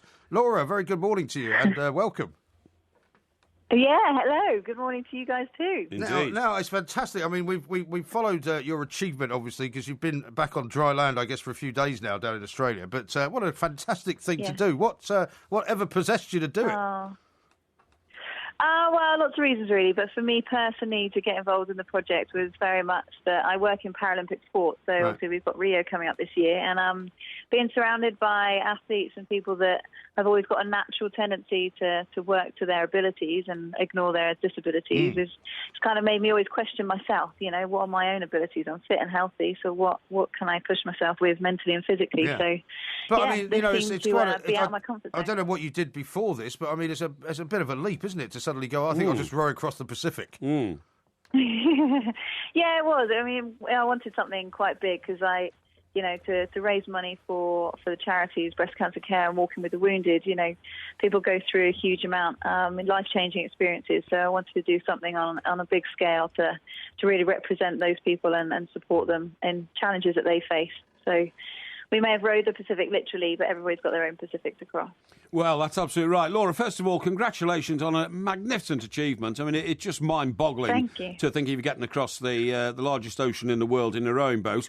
Can I ask you this? And it's not a daft question. At what point did you realise how big the Pacific Ocean was, i.e. the scale of the challenge that you'd taken on and that terrible moment when your stomach suddenly went wobbly and your knees weren't up to it because you realised the vastness of the ocean ahead of you? It's a very long question. You know what? It's really strange. Yeah, no. It was really strange. The other girls had a moment where they sort of, at one point in the journey, they looked around and were like, oh my God, this ocean's massive. Yes. I personally actually never had that. I always felt quite safe, felt like the ocean felt quite small because you can only see 4 miles radius around you. Right.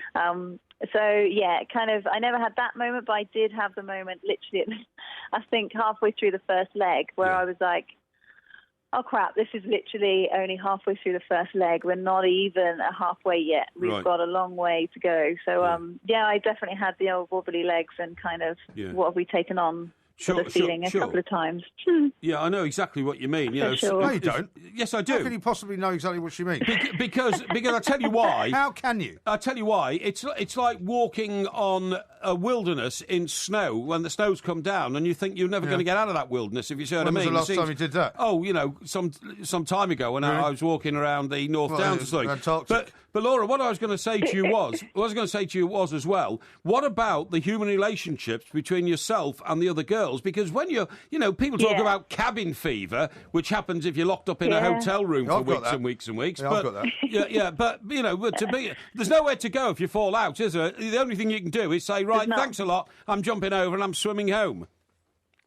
Yeah, and then you're swimming with the sharks, so that's not going to get you very far. But Exactly. No, we basically, we were very open and honest with each other, and at the end of the day, we had a couple of little irritations, especially when it's hot and humid and sticky and your just sweaty body is right next to you. Yes. But, very much we just dealt with it. We were open and then we made sure we moved on. So the good thing, I think, that kept us as a team is that we argued, we said our piece, and then we agreed to either disagree or we agreed to agree on something and then hugged it out and job done. And was it Never based, raised it again. And was it based on a kind of everyone's equal, Laura, or was there a captain as such? Yes.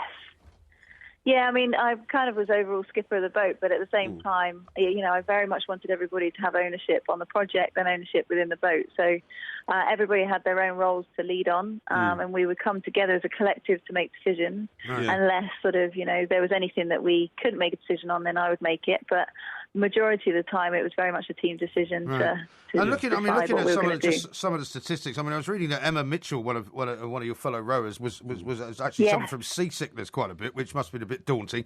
I mean, just this number makes my brain sort of boggle. Really, 8,446 miles is the distance you travel. Yeah. I mean, that's extraordinary. It is extraordinary. It just really is amazing. I mean, and you were being hit by, in lots of places, it was very cold, presumably. Waves the size of houses. There was a humpback whale at one point. I mean, you just seem to be very calm about it all, really.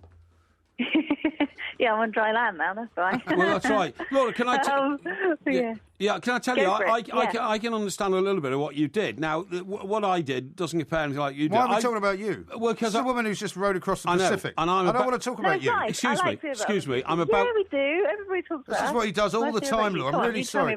He always turns it onto a story about himself. Yeah, because I've done more in life than you have, you fat get. That's not a nice thing to say to Laura. Don't talk to her like that. Laura, I once went across the Atlantic Ocean on the QE2, right? This is what I'm trying to tell you. Very similar to rowing. Yeah, right. Very similar. Every day I would go up on the deck at the back where there was a bar and have a few drinks with the barman and all that. And in the 6 days, it took to cross the Atlantic on the QE2, which was luxurious, obviously. They took 227 days. Hang on, we didn't see one other single vessel. Which is amazing. But, I mean, I got the vastness of the Atlantic Ocean. Now, what I was going to say to you was, did you ever have a situation where somebody in another boat was so intrigued to find a rowing boat in the middle of the Pacific, they actually maybe came alongside or something like that? They did, yeah. We couldn't believe it, but in the second leg, when we were going between Hawaii and Samoa, was the leg that we were the longest without seeing a boat. So we were about 60 days before we saw anybody else or a plane or anything in the sky, like nothing. That is amazing. 60 days without seeing another vessel or a plane. My God. That's amazing. Like nothing at all around you. And at that point, we then it was a sailing boat suddenly on the horizon. We were like, oh my God, what is that? Yeah. And then as it was getting closer, we got on the VHF, and they weren't coming in our direction. They were going to be about 4 miles off from our, closest sort of point of approach. But we got on the radio, had a chat, and then said what we were doing. They were like, oh, we'd love to come and see you. So they diverted and came over. Oh, that's and, brilliant. Sort of saw us, and they were amazing. They were travelling around the Pacific on their boat, and they'd been out there for like 2 years or something crazy. And I bet they were absolutely gobsmacked to see a rowing boat in the middle of the Pacific. They must have found it extraordinary, mustn't they? They did. I mean, I think what they found even more extraordinary, they were so sweet. They really wanted to, and I would have loved to, they really wanted to pass us like a little gift. Yes. As in, like, they had a bottle of wine and cheese, and we were desperate. Oh, we would have lovely. loved it. But because it's an unsupported row, we can't accept anything from any other boat. Oh, I see. So we had to say no. Yeah. And it was that kind of thing. Because the thing is, and we couldn't even... We're all too open and honest about stuff, so there's no way we could have accepted it. So we were like, no, to keep the record. You wouldn't get on with my broadcasting colleague here. He's the complete opposite of open and honest about anything. Yes. But what about... Listen, there's a crucial question. Sorry. No, excuse me. No, it's my turn to ask a question. You shut up for a second. You shut up for a second. What did you eat, Laura? Did you have any clothes on at the time? What? Did they have any clothes on at the time? I'm going to go with the food. Whoever asked the food question, I'm going with the food question. Go with the food question, What do we eat? I'm going to go with that. So, what do we eat? It's freeze-dried food. Loads of packets of kind of 800-calorie meals. So things like spaghetti carbonara and bolognese. They weren't too bad. They were all right. And you managed to get a Christmas cake on board at some point? Yeah, my Auntie Mary made us a Christmas pudding, and she's the best at baking. She is an absolute queen of baking. So, she'd made us a Christmas pudding, which kept all right. So we received that when we got to Samoa, and then, we pulled that out and steamed it. So steamed it in our jet boil. I had that with some custard. It was amazing. Your jet boil? Best thing I tasted the whole trip. Yeah, sounds fantastic. Yeah, little jet boil. So did you have any alcohol on board? Did you start off with any alcohol? We did. And we had a bottle of rum because we had to toast when we got to the equator. We toasted to Neptune. Oh. So we had a swig of rum, and we also, for Christmas, we had a bottle of Baileys. So we had some Baileys to kind of go with some hot chocolate at night time. Yeah, it's great. Yeah, but I should imagine... Would have liked a bit more of a bar, though. Yeah, well, exactly. I mean, drinking in tropical weather is something I can't even do when I'm on land. You know, it gives me a headache, you start getting dehydrated and all that. So where did you get your fresh water from? Yeah. So we have a water maker, a desalinator, which basically runs off the solar panel and electric batteries. So it takes we run that for an hour or two a day, and that gives us about 30 odd litres plus a day to drink from. So fresh water, and it's good. Yeah, lovely. So we had a slight problem coming into Cairns that there was an issue with our power, so we couldn't run it. So then we had to hand pump for about 3 or 4 days, which was a bit of a bugger. Oh, golly, I bet it was, yeah. I'm sure. Indeed. So, I mean, presumably, as you say, you're going to be working towards the Paralympics coming up in Rio. What are you going to do next in between? Have you got any other plans?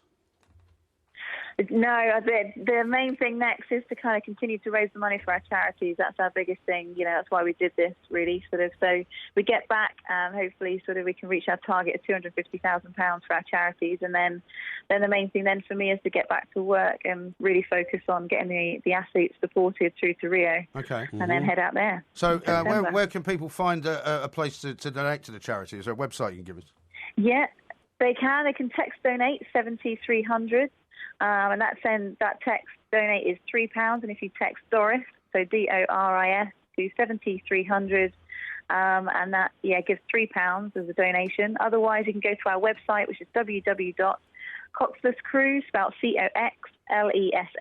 COXLESSCREW.com. Brilliant. And then you can donate on there as well. Fantastic. Well, Laura, thank you so much. I presume you're coming back by a slightly more quicker means back to the UK. We are. We're coming back by plane, and I can't wait. I'm looking forward to sitting back on that plane and watching a movie. I'm so excited about movie and plane food, you wouldn't believe. I know, I can imagine. Listen, well done. Thank you so much for joining us, Laura Penhall. Thank you, Laura. What a fantastic woman. What a fantastic achievement. I can't believe you asked her whether she was wearing any clothes. Well, because I've been keeping up the report of what they were doing, and in fact, on a lot of occasions, they had to take the clothes off because they had body sores because, the amount of rowing they were doing. Well, I know, but in the tropics. Not a question to ask. No, it was a question to ask. Question. It was. If you hadn't, she didn't want to answer it. If you hadn't been bellowing at her about food at the time, she would have told us exactly what went on. Because what happened was in the tropics, where it is so what's the word I'm looking for? Hot. No, as well as hot, the humidity. You can't wear any clothes on your skin because any clothes just contain damp all the time. Stick to you. Rub your skin and stick away. So if you remember, there were a couple of guys who rowed across the Atlantic, weren't there? And they did it in the nude because the clothes on your body in any circumstances in humidity always cause you body sores. Well, it's not that humid going across the Atlantic, is it? Well, it can be. Of course it can. Well, it can if you go in the southern part. Yeah, well, where that guy's going to swim. Depends what part of the year it is. Have you seen the time? Don't worry about the time. Shocking. Unbelievable. But I can't believe... Your conduct during that interview, trying to make out that going on the QE2 is the same as rowing across the Pacific. Well, it is, because you see the vastness of the ocean around you. No. And you've never seen that. So it was a very, very... I've never seen the vastness of the ocean around me. I've been sailing, mate. Not just in a puddle around Portsmouth. Laura really appreciated the points, and you kept interrupting, which is a difficulty. Not at all. This is Talk Sport. Loads more to come. On DAB Digital Radio and 1089 and 1053 AM. A terrific performance. Turn of pace and eye for goal. Shout about. Days without seeing a boat or a plane That's or astonishing, anything, isn't it? Doesn't that tell you? And I was thinking this at the time. I didn't want to interrupt her, but there are still huge parts of this planet that we live on, despite how busy it is in places like London, which where are there's isolated. Just nothing. Yeah. Wilderness. Absolutely. Well, I mean, you could bugger all, as you might say. I went to Western Australia once, right? And I don't want to hear another story about where you went. I don't want to hear it. No, you do want to hear this, but the audience certainly want to hear it, even if you don't. And were you wearing any clothes at the time?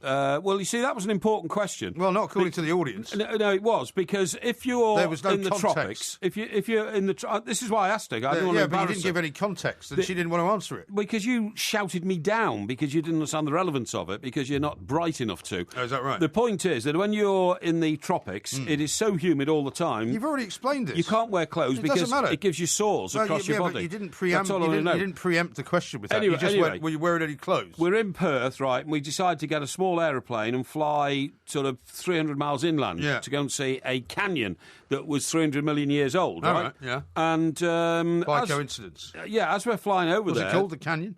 I don't know. And you don't know. And the pilot looked down and he said, fellas, no white man has ever trod on any of that ground down there for the last 50 miles we've been flying over. How did he know that?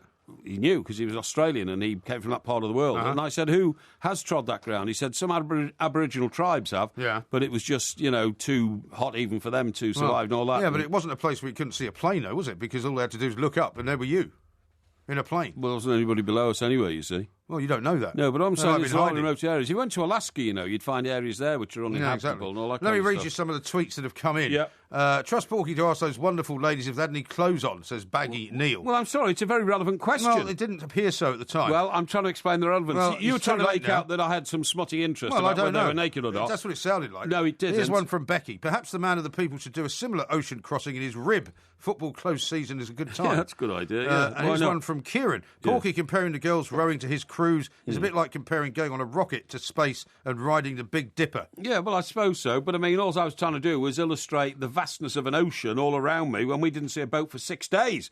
But they went 60 days. That is quite incredible, I have Peter to say. says, tell me Porky didn't just ask your guest if she was naked, and he calls MG an alley cat.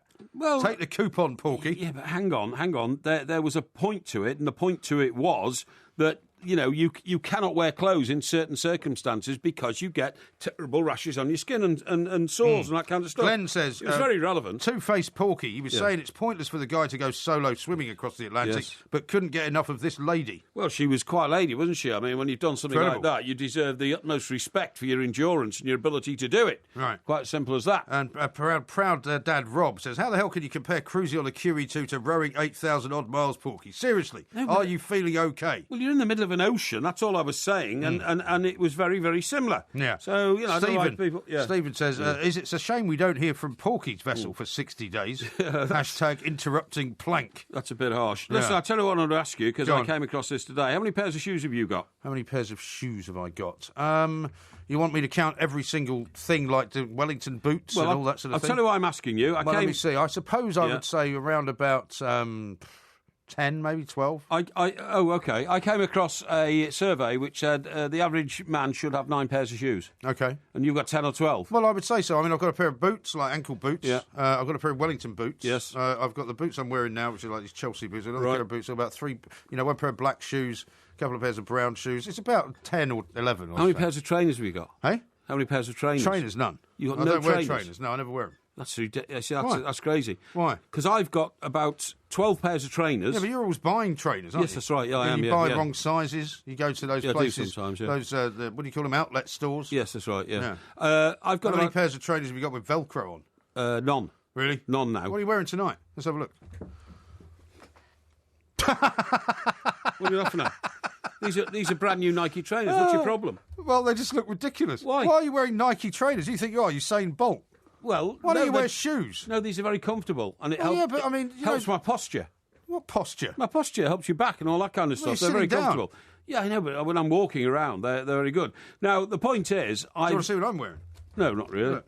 That's just a pair of shoes. Elegant pair of Chelsea boots. No, it's just a pair of shoes with a bit of elastic in the side. They're not shoes, they're boots. Well, not even boots. And anyway, your soles need replacing. You've got a hole in your shoe. Where? Seriously, in the Show sole. me. In the sole. Show me. There. Look. See? What hole? There's a hole in the bottom of your shoe. There's a hole in the bottom of my shoe. Oh, you've taken it off now to have a look. Show me the hole in the bottom of the shoe. No, I was joking, actually. I just wanted to take it off. Oh, you're just making it up. Because you've just had them done, I can see that. I have just had them done, yeah. Just, so why would you see another blatant lie? Well, no. Why would you try and lie to the audience like that? Well, there's not. No. Tell them there is not a hole in my shoe. Go on, tell them. Oh, come on. You can't do it, can you? Come on, a hole in the shoe. I mean, you can't do it, can you? It's not to be embarrassed about. No. All right, I will say that I was being mischievous there, but they're clearly... That's about as much of an admission as they're you clearly being a wrong. knackered old pair of shoes because no, they're not. they are heels and soles. I've just had them rehealed and resoled. Yeah. Well, they're a knackered old pair of shoes then. Well, I wouldn't dream of getting my shoes resoled. You don't even Once have the soles gone. No, but you don't even have shoes. I've got resold. fantastic shoes. I've got what you call. You've got the best shoes ever. No, the penny loafers. The penny loafers. The penny loafers. Yeah, made of pure leather. Right, pure leather. Which you slip on as with opposed to what? With a £300 or £400 suit, which I'll be doing tomorrow. Because I've got £300 or £400 suit. I mean, today I have a big lunch on today. You think that's an expensive suit? Yeah, I do. Yeah. £300. £300 or £400. I said that's all. Oh, that's not an expensive suit. No, it's not that expensive. But I mean, and the other shoes I've got is I've still got. By the way, my J.R. Ewing boots from Austin, Texas. Why don't you wear those one night? You should come in wearing all that cowboy stuff. No, I think it'd be good. People would like to see it. Well, yeah, they're fantastic boots, honestly. I'm not how joking. many pairs of shoes have you got then? I've got about 12 pairs of trainers and I've got about another 20 pairs of shoes. But I've 20? Well, yeah, but I live in more than one home. But you always wear the same crappy old black trainers whenever I see you. No, that's rubbish, you see. I've never seen you wearing anything else. Yeah, but I've got about 8 different pairs of black trainers, you see. That doesn't matter. I only wear trainers which are all black. Right. I don't like they're multicoloured like sort of trainers. nursing shoes. No, they're not. No, I don't like multicoloured. The only multicoloured trainers I wear are on the coast when I go walking in the summer, and I wear them with those tiny socks to keep the perspiration at bay. Tiny socks. On digital radio and 1089 and 1053 AM. The Two Mics on Talk Sport.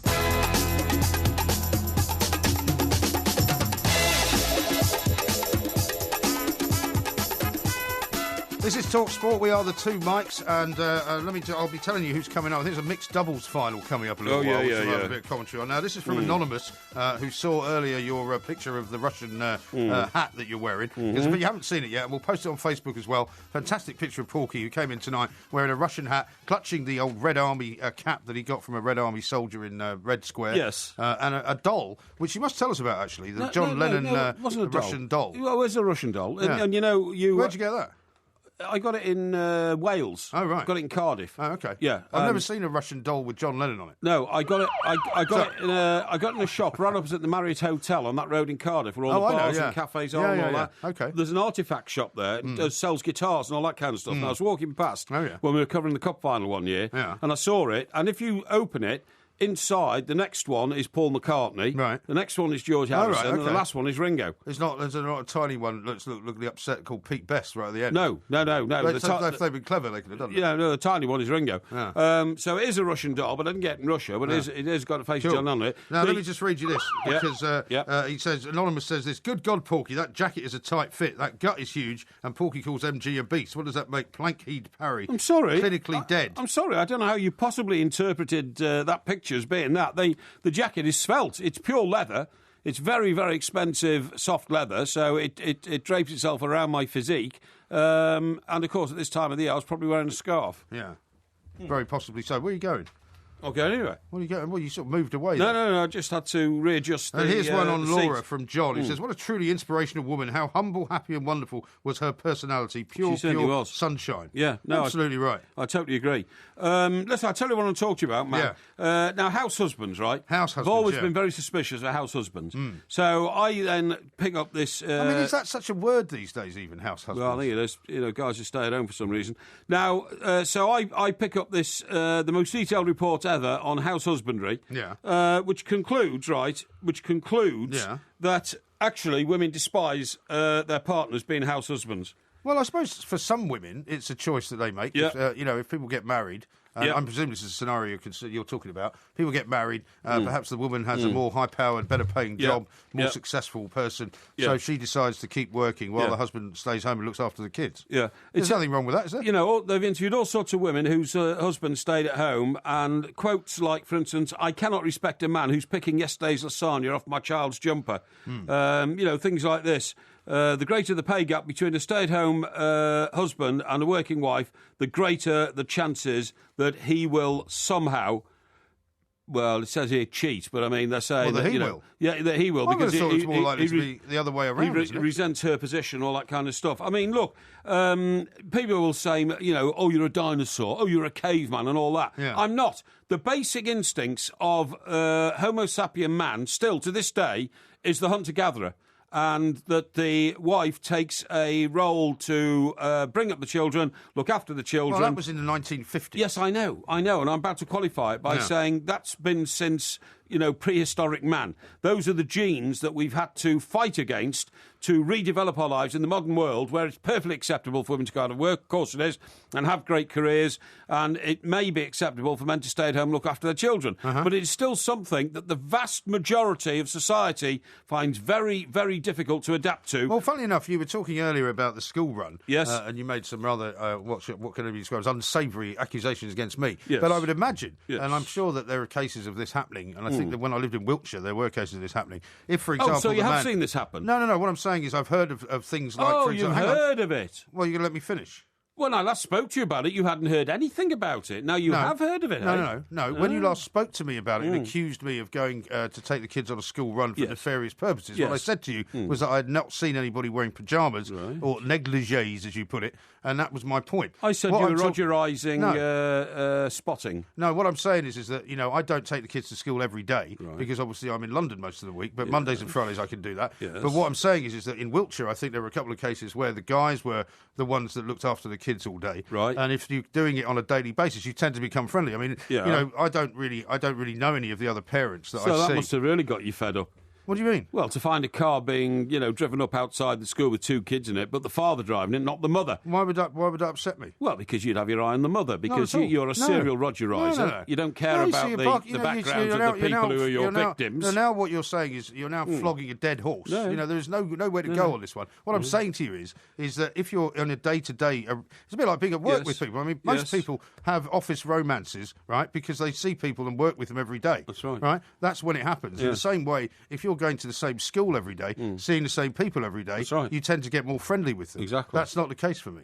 It's not the case for you, no. Well, you just do it occasionally, okay. Well, but I mean, what I'm saying is, put yourself in the position where you're at home all day with your two boys, and it was the mother of your children who went out and came home at 5 o'clock each night. Yeah. You wouldn't be able to live that life. Well, I certainly wouldn't. I don't think I would. Certainly, I would say I'm more likely to be able to do it now than I would have wanted to do it, say, in my sort of early 30s. Yeah, because you're getting older and you're getting more lazy. Well, you basically would like to not work at all. No, it's not that. You find work a burden. It's not that at all. You don't find work a pleasure. Why are you constantly talking over me and trying to put words into my mouth? Well, I'm telling you. Have you not had enough talking crap for the rest of the last week on every single Talk Sport show that you've been on? That's a bit harsh. Eh? Well, no, it's not harsh at all. Yeah. No, I think I would actually quite enjoy doing it. The only problem would be, what do you do during the hours that they're at school? That would be the big problem. Unless I say, for example, decided to do the cooking. To sit at home. Well, I do the cooking anyway. Yeah, and you have to do the cooking doesn't take long.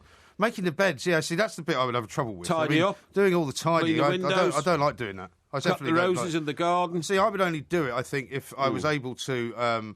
maybe sit there and write or something for a few hours and have somebody else come in and do all the cleaning. Yes. I'm not wishing to be sexist about this, but I'm just not somebody who likes to do cleaning. I don't mind washing stuff. I don't mind washing dishes. What are you doing now? Sorry, why is your chair sinking? I don't know. It is, though. I'm getting smaller and smaller. You're just getting heavier and heavier. That's the point. No, listen. Collapsing under your weight. That was a serious question I just asked you. What was that? You find work a burden. You only work to earn money. No, I love working. Oh, I'm not sure. No, I love working. I've always loved working. Not to in fact, I've often been accused in various relationships that I've been in of working to the point of distraction, because everything that I've ever done in my life in terms of work has always been an all-consuming thing. Yeah, you say that. Because it is. It tends to be like that. Yeah, but your lifestyle has often led you to believe that you'd rather work fewer days than you do. I don't think so. Yeah, because you prefer to luxuriate in what I call the base practices of your life. Base practices? Yes, I just enjoy work-life balance, that's all. Which you don't. Balance, I mean, if somebody rang you up the minute you walked out of here and said, can you go and work for another 5 hours at another radio station, you'd do it. Because you fear... So what's wrong with that? Well, you fear actually not having anything to do. That's your problem in life. That's rubbish. You are frightened of not having anything to do because it would send you absolutely doolally. I've always got something to do. But you find things to do because you're frightened of having nothing to do. No, that's not true. Because it is the absolute epitome of someone with a kind of rather simple mind that you can't be happy on your own. You always have to be with other people. You always have to be trying to do something. I don't have to be with other people. Oh, you do. That is completely the opposite of me. I often feel sorry for people who are on their own. Yeah. You sometimes see an old lady in a supermarket and, she's paying for her little goods out of her little purse. And you go up and ask her if she knows where the coffee aisle is? No, I don't. Yeah. What I feel sorry, and she's just bought her newspaper, but it's 3:20 in the afternoon, and I feel, sorry. But I feel sorry for her. You don't feel sorry for anyone. I do. I feel sorry because my mum is of a certain age now, but fortunately my mum's got a family around her and she's got neighbours and all this kind of stuff. Lives in a very nice little cottage and all that kind of stuff, which is no problem. But for people who are on their own, I feel sorry for them. I can cope on my own. So I don't know where you get this idea I'm surrounded by people all the time. I'm not. Most of the time I'm not surrounded by people. I don't want to be. But I can cope on my own. But a lot of people can't. A lot of people find individuality and being on their own very lonely, and it depresses them. And, it does. And they feel sad. Yeah, and would you not I feel sorry for people like that. Would you not admit at least that you're frightened of having nothing to do, though? Well, I've always got something to do. That's not an answer to the question. My constant That's guilt... not an answer to the question. My constant guilt is going to bed having not sorted out things that I should have sorted out because I've got too much to do. Right. That's the truth. Well, you won't answer the question, though, will you? I have answered the question. No. You're saying, I've always got loads to do. Yeah. Well, why do you think that is? Well, because I make sure I've got loads of things to do. Because you're frightened of having nothing to do. No, because I want to make sure I've got a secure life, and I fear poverty. So that's why I keep going all the time. No, you're laughing at. It's true. Poverty. I do. What a ridiculous thing to fear. I do. Fearing poverty. Because I do. Plank. I don't want to be poor. Yeah, well, I don't think there's any chance of that. This is Talk Sport. Get a generous helping of the latest odds and tasty tips with Paddy's Punts every weekday afternoon from 4 on Drive with Durham and Goffey on Talk Sport with Paddy Power. You're welcome. With the form on the football. But what a game. The going on the GGs. And they're off. The crack on the cricket. 6. And lashings of Paddy's famous generosity. Come on, give us a break. It's only a bit of crack, isn't it? Get your tips while they're hot with Paddy's Punts. Weekday afternoons from 4 with Adrian Durham and Darren Goff on Talk Sport with Paddy Power. You're welcome. Sports Breakfast. And he walked straight to the front. He does not. Oh, he does. No way. This morning. Oh, nice. Got a nice sort of jaunty... Who sung that, then? Nice jaunty stuff. I don't know, actually. You don't know? Not sure. Okay. Paolo Nutini, I'm told. Who? Paolo Nutini. Paolo Nutini. I've no idea who Paolo Nutini is. Have you ever lived in a bungalow? No. Would you ever want to live in a bungalow? Well, it would depend on the bungalow, I suppose. But, I mean, there are some fantastic bungalows in some fantastic parts of the world. I mean, if it was a bungalow that was very large in terms of, in terms of square footage, looking out over the Malibu coast, I think I'd be quite happy. I can't sleep on the ground floor, so I couldn't live in a bungalow. Why not? I just can't. I don't know. There's something wrong. There's something wrong with me, you were about to say. No. You were. No, come on, finish it. I was going, there's something wrong with my sort of the balance in your brain or something. I can't sleep. Yeah, well, I don't think anyone would disagree with that. You know, when we were in Scotland doing our show, they tried to put me first of all in a below ground floor level room. Did they? Yeah, you came off the lobby. Remember the lobby? It was a lovely hotel. Well, I was in one of those, I think. It wasn't. I mean, it wasn't really a below ground level. Wasn't it? You went down some steps and then the room was on your right. Well, it was only because the Blythewood Square, where we stayed, that's right, is at the sort of the pinnacle of that particular hill in Glasgow. Yes, that's true. But I couldn't have it, so I went back to. I said, "Look, I'm sorry, I can't stay." So I look out the window. I said, "I'm looking at a level sort above of a me." well, Yeah, I said, "I can't. I really can't." So they put me like on the 5th floor or something like that. So it's fine. But the reason I ask is because they've officially stopped building bungalows in this country now. Have they? Yeah, I mean, there's loads of bungalows all over the place, and they're synonymous with old people. They kind of are. Well, funny enough, down in Sussex on the coast there, if there's a whole stretch of sort of residential properties. Yeah, I bet there is. Yeah, from say Bexhill to a place called Norman's Bay, Coonan Bay, around there, and almost every house, and they're quite nice houses along this very wide road, which is literally a stone's throw from the beach. Yeah, they're all bungalows. Well, I'll tell you why they're not building them anymore for two reasons. Yeah. Firstly, there ain't a demand for them anymore, but secondly, how can a builder make any money if he builds a bungalow, which would need 3 times the area of land that a house on 3 stories needs? Because, I mean, for instance, down in Surrey, right, a guy can take an old house on a plot, he can buy it for about probably £1 million, and then knock it down, and on that plot, because the garden's so big, build 2 £7 million houses. Yeah. That's total of £14 million. Right. If he used the whole block to build a bungalow... But what happens to the garden? Are you saying they do away with the garden? Yeah, well, the garden becomes tiny. The garden... See, that to me is what's wrong with the way that property is developed. Well, that's the way they do it. In this country. No, I'm not saying that's not the way they do it. I'm just saying what's wrong with the way they do it, because one of the nice things about having a big house is to have a big garden. Well, I'm not sure people want them these days because they take a lot of maintaining. What they normally do is... Yeah, but that's a very unromantic way to look at the world. Well, maybe. They leave enough space at the front for a driveway to drive your car in up to the door and then drive it out again through a second gate. Right. And they leave enough room... No garage? No, there's usually garages attached to the side of the house, at least 2, sometimes 3, and they leave enough space at the back for you to be able to build a swimming pool if you want to. Yeah. And if you build a swimming pool, there's no garden left. But the amazing thing is... These are houses you're talking about that most of the people listening to this show would never be able to live in. Well, probably not. They can cost up to £7 million. Right. Certainly they cost easily between £3 and £5 million, just down the road from me. And the amazing thing is... When you first see them going up, you think it's one house, and when you realise it's 2, I'm not joking, you've got 2 £3.5 million houses, and they are no more than 20 feet apart. Yeah. See, to me, that would be pointless. Completely pointless. Yeah, well... if you're going to spend that kind of money on a house, surely you want to have a little bit of your own space. And there's only a sort of a 6-foot fence between you and the house next door, and you've only got about 3 feet on either side between the house to the fence... to the other house, you know what I mean? So it's amazing. But anyway, what I was going to say was, I just couldn't live in a bungalow at all. I don't know why they ever built them.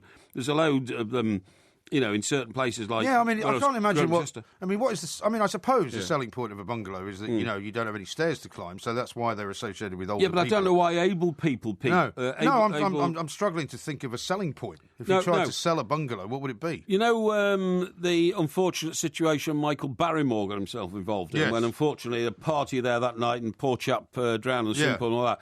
That was a bungalow. And I remember seeing all the aerial... In Essex, right?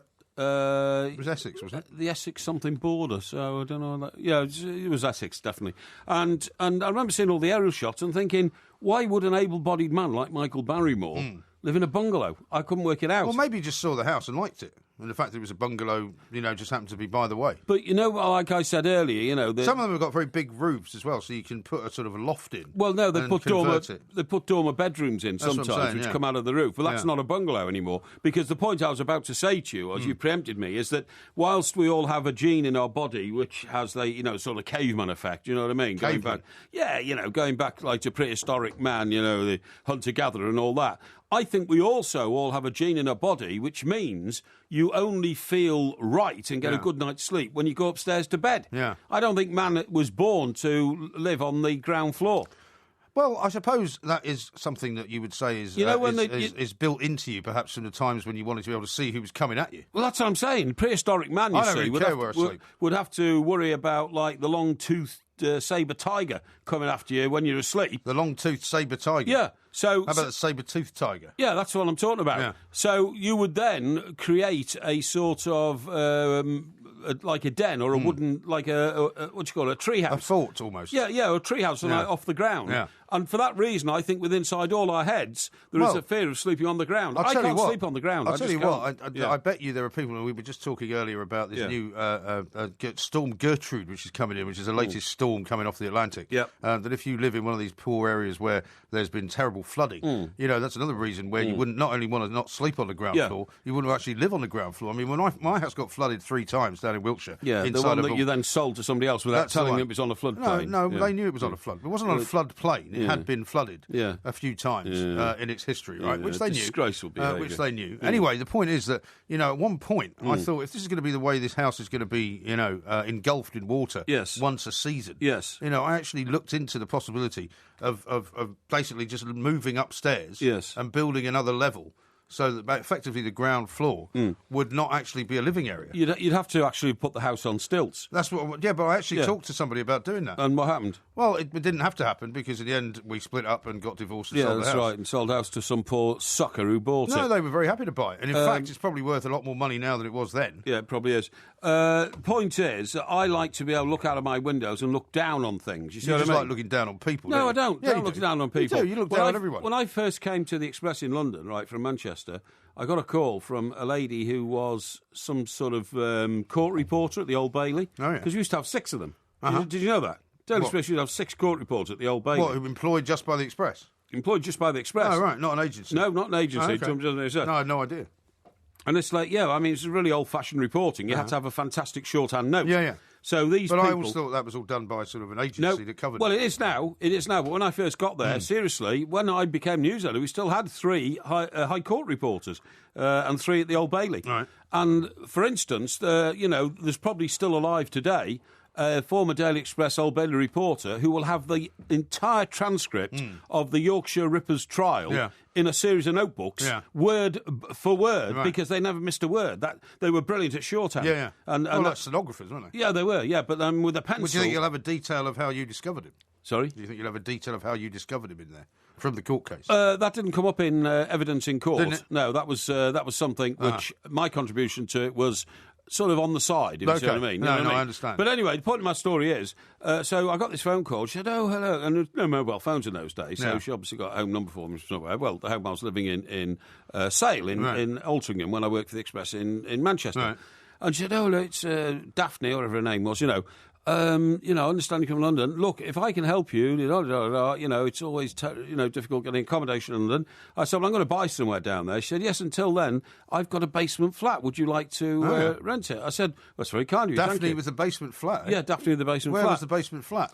It was in one of those squares in somewhere like... Clerkenwell or something like that. You see what I mean? Yeah. Down sort of Lambeth way. Yeah, that's right, yeah. No. Clerkenwell is north of the Express building, isn't it? Oh, I'm sorry, Clerkenwell, yeah. Up north of Farringdon, Yeah, that's right, yeah. So I go there, and it's a Sunday evening, I remember. I was starting work on the Monday, and it was raining. Say the time, by the way. Yeah, don't worry about the time. This is really important. Well, hurry up. And I walked down the stairs to the door, the door was below level. It was a basement flat. The water was flowing down the stairs. And then when I got to the bottom, I thought, that's odd. Yeah. It seems to be... There's a smell of damp. I opened the door and the water was in the flat. I mean, and it was so damp. First of all, there's water on the floor in the hallway. There was damp up the walls. No. There was mould on the walls. I got back to this woman. Did you meet Daphne? Oh, yeah, I met Daphne. What was she like? And she said, oh, I'm sorry, I haven't been there for about 6 years. She said, I just rented out. Right. I said, well, God knows who lives there. You rented out to the man from Atlantis. Yeah, exactly. Whoever lives there has got pneumonia by now. Yeah. I gave her a hard time. Yeah. Well, you didn't try and ask her out. I certainly did not. Oh, right. Yeah, Blue Peter from Bootle says, bungalows are a word from the Hindi language from the days of the British Raj when Indian houses were all built on one level. There you go. Yeah, I knew that. Yeah, Bungalow Bill, one of the Beatles' most famous songs. Hey, Bungalow I thought you were going to Bill. talk about Joan Collins' boyfriend. That's another story. Coming up, it's Porky Quiz time. The Barclays Premier League on Talk Sport with Sky Sports, the home of the Barclays Premier League. Terrific hit! Featuring exclusive national radio commentary of 64 live games. Oh, he's cracked that into the top corner! Plus around the grounds with live reports from every game throughout the season. What a fantastic strike! Now comes the goalkeeper and he's lifted it over the top. The Barclays Premier League on Talk Sport with Sky Sports, the home of the Barclays Premier League. Here in the urban jungle, we see two impressive specimens, the agile MG3 and the larger MG6. And now you can explore MG with offers including free insurance, interest-free credit, great part exchange and free weekends away. See mg.co.uk/offers. Free insurance is underwritten by Allianz Insurance plc. MG 3 and 6 finance subject to status. 18s and over. Financed by MG. 0% representative APR. Terms and conditions apply. Visit mg.co.uk for details. With light showers set to last well into the... Celebs, the show where loads of celebrities get together to show us their... Very docile animals. They can happily spend up to 16 hours a day just sitting on the humble tin opener. And now, I believe you're going to play a tune for us using just one string of your ukulele. Oh! January needs more good stuff, especially if you're stuck indoors. So Asda's reduced loads of prices, like this Chinese banquet takeaway meal for two. £9 down to just £6, to help make January in that little bit better. Asda. Save money, live better. Selected stores, lines and availability. I check the fixtures online. I order my pizza online. And when I want to check my sexual health, I can do that online too. The Confidant Home Test accurately checks for 10 main infections at the same time, from a single sample. It's fast, discreet, and it's 100% confidential.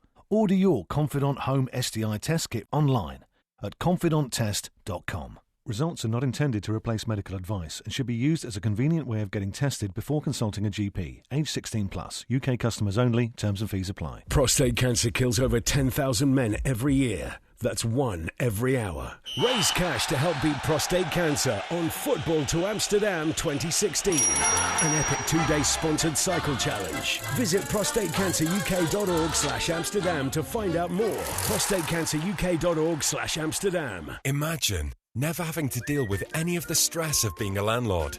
No sneaky rent dodgers, no clumsy key droppers, no void periods. With Northwood, you don't have to imagine. Our guaranteed rent contract for landlords means even if your property's empty, you get paid each and every month. All of the rewards, none of the stress. Northwood, welcome to the brighter side of property. Visit northwooduk.com now. The Form Zone on Talk Sport with Betfair. This is Play. Listen to Talk Sport throughout the weekend for Betfair's experts' essential guide to all the latest form and odds as all the big teams face off. Everything you need to keep ahead of the game and make sure you know where the smart money is this weekend. Enter the Form Zone every weekend on Talk Sport with Betfair, where you can cash out in play on single or accumulator bets, so you can take your winnings before the end of the match. Selected markets, conditions apply. Gambleaware.co.uk.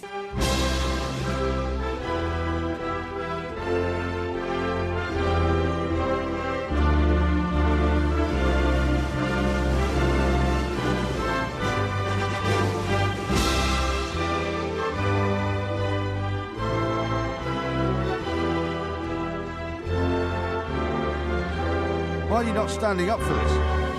Because I'm not Russian, I'll only stand up for the national anthem of the country to which I am a citizen and a proud citizen of Britain. You've pledged your allegiance. No, I like the Russian culture, that's all, okay? Okay. I think it's fantastic. The weather's fantastic in Moscow when it's about -20 on the Moscow River. Right. And you can walk across from one side to the other, to the British Embassy on the other side. Yeah. I like the football stadiums in Russia. I like the culture. I like St Basil's Cathedral in Red Square. I think the Kremlin's a wonderful building. I just think they've got everything in Russia. Really? Yes. Okay. Yeah. Now, in keeping, I think, with the quiz on Russia, yes, I think what we should do is instill and install a feeling of absolute and utter cleanliness on this particular quiz. Okay. So what I'd like you to do is just to clear the area immediately in front of you. Oh, don't be ridiculous. What do you mean? These are my notes for the whole of the show for the last 3 hours. Well, why can't I just clear them away while we do the quiz? If you're that paranoid... I'm not paranoid, it's just that the people and then would like to know... pull them all out again when we resume the show, what a damn nuisance. Yeah. Well, it's just that people are asking for me to do that, and then that way they know that if I accuse you of cheating... Right, are you happy with that? No, I should clear it all away. So it needs to be away. What, so I've got a totally clean desk in front of me? Well, just give it all to me, and I'll take it over here. No, it's going there, right? Okay. Right, are you happy? So there's now nothing in front of you? Nothing in front of me. I'm just saying that so that everybody's clear that you can't possibly be accused of cheating. I don't need to. I've got enough knowledge. Excellent. Well, you did ask for a quiz on Russia, and it's about to begin. If you get one answer correct, you will hear this sound. You're trapped, Mr. Bond. You cannot escape. It's a ridiculous noise. Well, it's not very clear to me. And if you get one incorrect, you will hear this. New Parosky. Yeah, that's better. You prefer that? Yeah. Well, you probably hear that one a bit more. You don't hear much of that. Yeah. Okay. Right. Are you ready for question number 1? Yeah. Question number 1. How many time zones does Russia span? Russia spans 9 time zones. Correct. Thank you. Hooray! Woo, woo, woo, You're trapped, Mr. Bond. You cannot escape. You cannot escape. Question number 2. Where was Vladimir Putin born? Vladimir Putin was born... Now then, let me think... Thinking aloud. He was born on the edge of the Crimea. Incorrect. No, that's not true. He was born in Leningrad. Leningrad? Yeah. Leningrad. Which is not really anywhere near the Crimea. 1 out of 2. Yeah, hang on, excuse me. Leningrad doesn't exist anymore. No, but when he was born, it was called Leningrad. It's now called St. Petersburg. So I thought, rather like the Nottingham Poly... Well, that's on the edge of the Crimea. What, St. Petersburg? Yes. Really? Yes. OK, well, it's not the correct answer. So I think that's the right answer. No, it's not the right answer. Question number 3. Right. What was the nickname of the last Tsar? Tsar Nicholas II? Yes, what was his nickname? Nick. Incorrect. No, that's not. No. New Parosky. Ridiculous. Nick. Yeah, well, he was Tsar Nicholas II, so of course it was Nick. What do you think it was? I've just been informed that from St. Petersburg to the Crimea, it's over 2,000 kilometres. It is, actually. So it's kind of it's a big edge. No, but Russia's such a big country. 27 hours by car. No, Russia's such a big country. That's not far. Right. Anyway, so you got incorrect number 3. So hang on, Tsar Nicholas II of Russia's nickname was not Nick. Why do you think that's so funny? Why is that so funny? Well, because it wasn't his nickname. Well, what is his nickname then? His nickname was Nicholas the Bloody. Well, it's Nick then. They didn't call him Nicholas the Bloody. Yes, they did. They didn't. On account of all the people that he executed during the various uprisings before he was removed. He didn't execute a lot of people. I read his autobiography. That's no, rubbish. That's the wrong answer. Not true. Question number 4. What was Joseph Stalin's birth name? Joseph Stalin? Yeah. His birth name? Yes. That's what I said. Would you like me to repeat the question? Joseph Stalin's birth name. I'm not sure this is very relevant, you know. Well, it's about Russia. Joe Stalin. Yeah. Uncle Joe. Yeah. Uncle Joe, as he was known. Yeah. To the 30 million people he massacred. Yeah. Joe Stalin's... I don't know what Nick called him. His birth name. Well, he was Joseph Stalin. He was Christian Joseph. And his dad's name was Mr. Stalin, so it was Joseph Stalin. That Incorrect. was his birth name. Incorrect. No. What do you think it is? It's not a question of what I think it is. The answer is that his birth name was Yosip Bessarionis Zhugashvili, because he was born in Georgia, and Stalin was a name that he adopted later. Incorrect. No, I'm sorry. That is a ridiculous question. No, it's not. Because you wanted the answer in the Russian language. Well, no.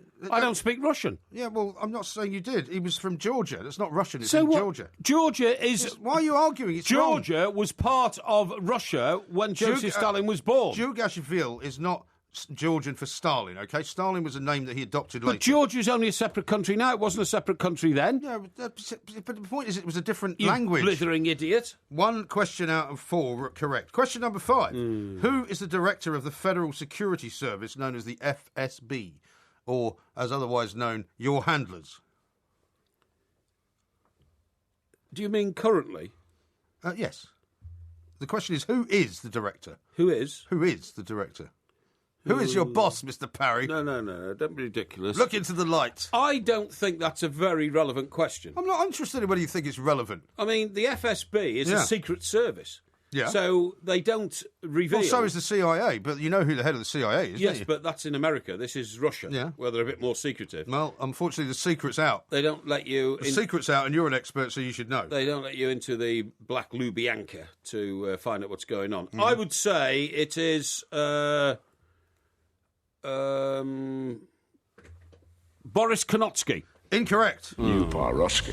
It is General Alexander Bortnikov. Well, that's close. Not bad. Boris Nokotsky. Yeah. See, I knew it was something like that. I should get half a point for that. Why? Come on, be fair. For coming out with some random Russian name. No, I said Boris Nototsky. That sounds... Boris Notrotsky. Boris Nototsky.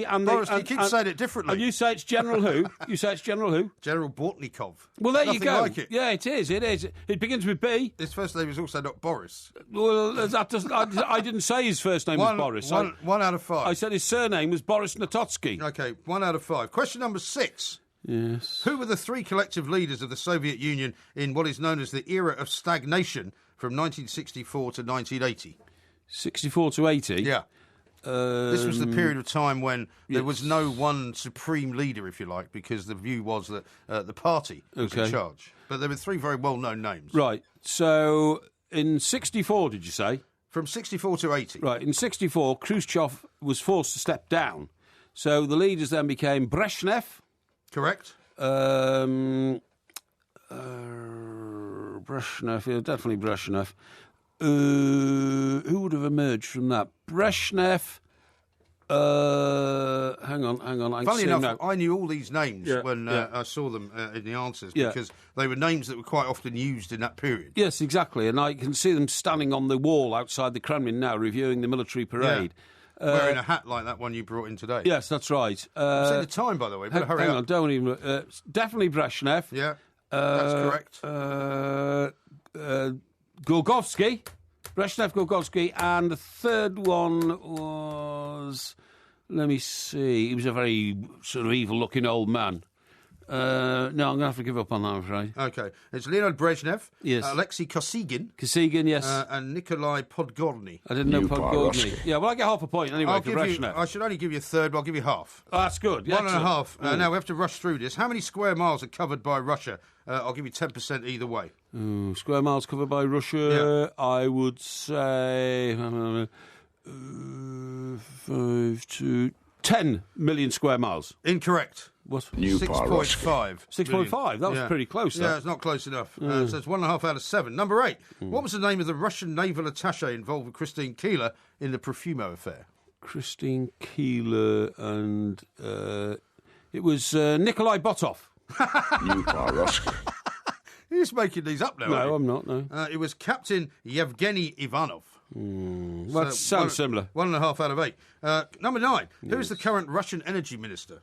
Oh, don't be ridiculous. What a stupid question. It's been in the news the last couple of days. What a stupid question. I don't write the questions, right? He's been in the news. You read the papers. They've been talking about Saudi oil, Iranian oil. This is a guy who's been very well profiled in most recent days. I was thinking aloud. Georgi Dmitry. No. Paroski. What are you laughing at? Alexander Novak. Oh, that's close. Number 10. So far, you're looking at 1.5. Can you make it 2.5? Yes. What was the title of the only book published in the USSR by Alexander Solzhenitsyn? A Day in the Life of Ivan Denisovich. Correct. Hey! Well done. Well done. I thought you'd get that one. 2.5 out of 10. Listen, why didn't you ask many questions about, the invasion of Russia by the Germans, the Russian Revolution in 1917, the breakdown of Russian society? I mean, honestly, they're all the questions you should have been asking me. Well, Operation Barbarossa was the name of the invasion of Russia by Hitler. The Russian Revolution was in 1917 in both February and June. Yeah, good. The Russian Civil War lasted 3 years. Yeah. The Siege of Leningrad. Yeah. Siege of Leningrad was 900 days. The Siege of Stalingrad, 4 months between 1941 October and April 1940. October 1942. Sorry. And April 1943. I knew all these things. Why didn't you ask any questions about relevant things? I don't know anything Stupid questions. Stupid questions about the energy minister. Irrelevant rubbish. Well, I mean, I think you might have thrown it just to make it look as if you're not in the pay of the Kremlin. Our judge is the audience, and I'm awaiting the verdict of the audience. I knew a lot about Russia you didn't ask me about, you fool. OK, well, that was the Porky Quiz. Coming up next, we'll have your response to it. This is TalkSport. Yeah, we're back to bed, you numpty. Drive on Talk Sport, the UK's only sports-dedicated drive time with Sky Sports. The sharpest analysis on all the day's action from the giants of sport. Shane Warne is with us on the show. How you doing, Shane? G'day, guys. How are you? Laser-guided comment and rapid reaction from a nation of sports fanatics. Into the corner of the net. Drive home with Darren Gough and Adrian Durham. Who else? Weekday afternoons from 4 on Talk Sport with Sky Sports, the home of the Barclays Premier League. TalkSport. He finds the corner of the net. Extraordinary stamina, energy and skill. Get your tickets now. TalkSport.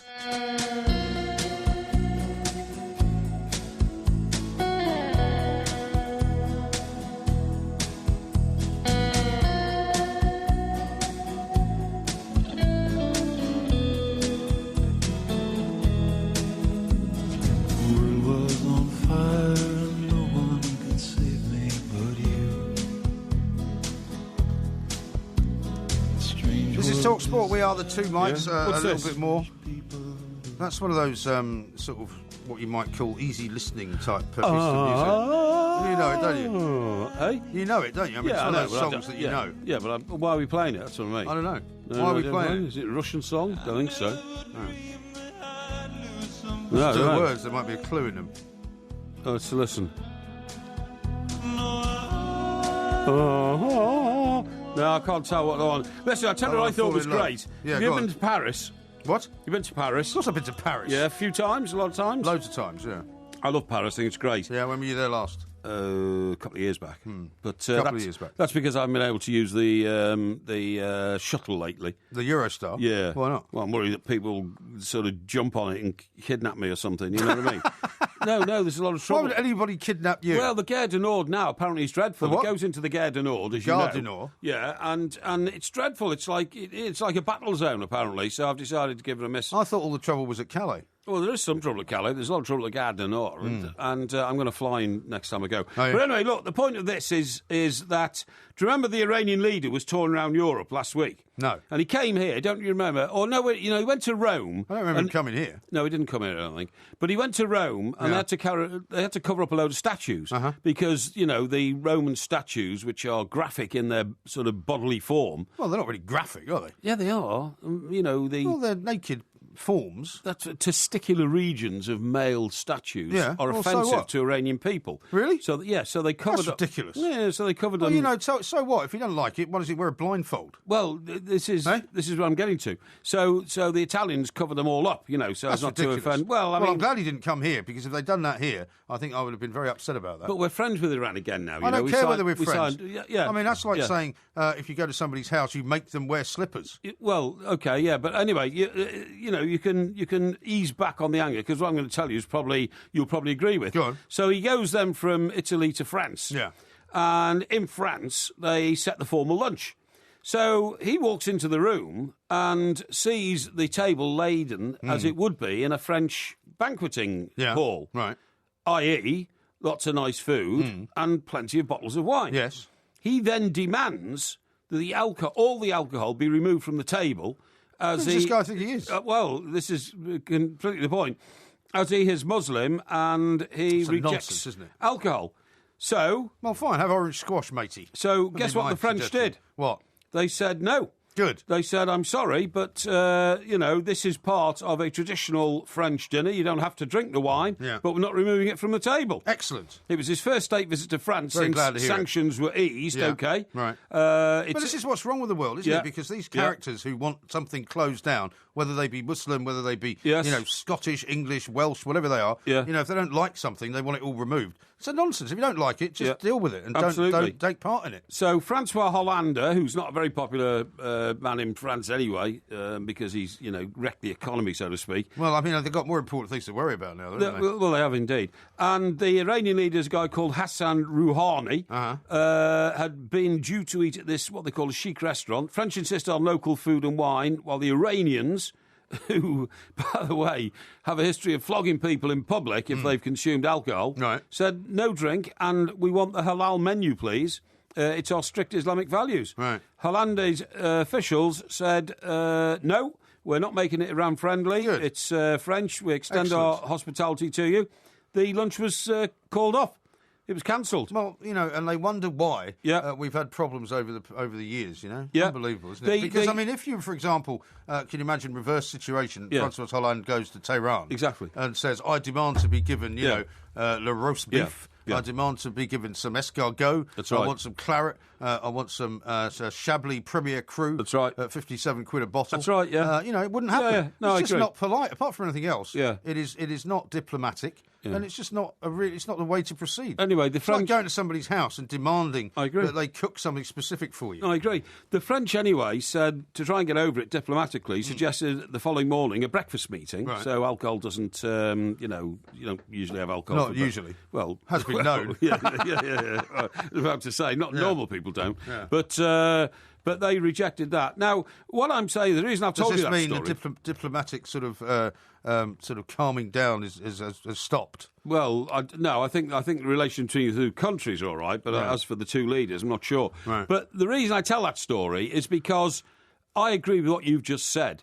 We can be very welcoming to people in this country, but I would say we have to do more to say to them, if you come to our country, you have to embrace our values. Yeah. We can't keep opening up areas of this country which are specifically designed to accord to your values. Yeah. Because that's why now we're getting more and more reports of things like Sharia courts being set up illegally, but nevertheless with people turning a blind eye and all that kind of stuff. People are frightened to be critical. Exactly. They're accused of being racist and all that kind of thing. Exactly. Listen, I mean, but on this specific point, particularly if you're talking about heads of state, yes, I'm sure the French tried to do as much as they could be. They're very hospitable people to make the guy feel at home. But in order to supposedly fit in with whatever it is he wants, that you have to give, cook halal meat only, and you have to remove all alcohol. I mean, that's just unreasonable. Yeah, it's just unreasonable. I'm very glad they did that. I'm glad you told me about that story. Yeah, exactly. I feel better about the world.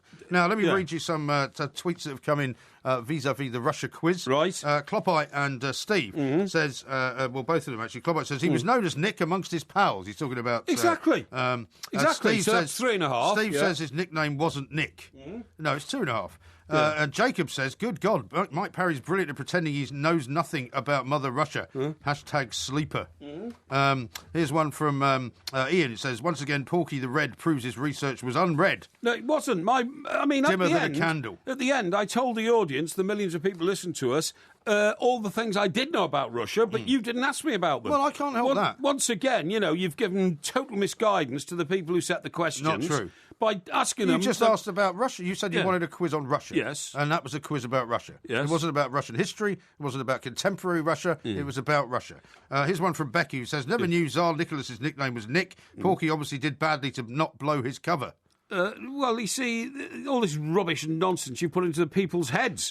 The point is that you could pick almost any major country in the world, America, Russia, China, and I would know a great deal about them because I read my journals all the time, okay? H in Hull says, due to Porky's pathetic knowledge of his motherland, I can't get this vision of him trying to fight off some Rosa Klebb lookalike who's been sent to finish him off back at Porky Towers in the morning. Yes, well, Doug in Aberdeen says, I love these quizzes, particularly at the end when Porky starts ranting about the questions.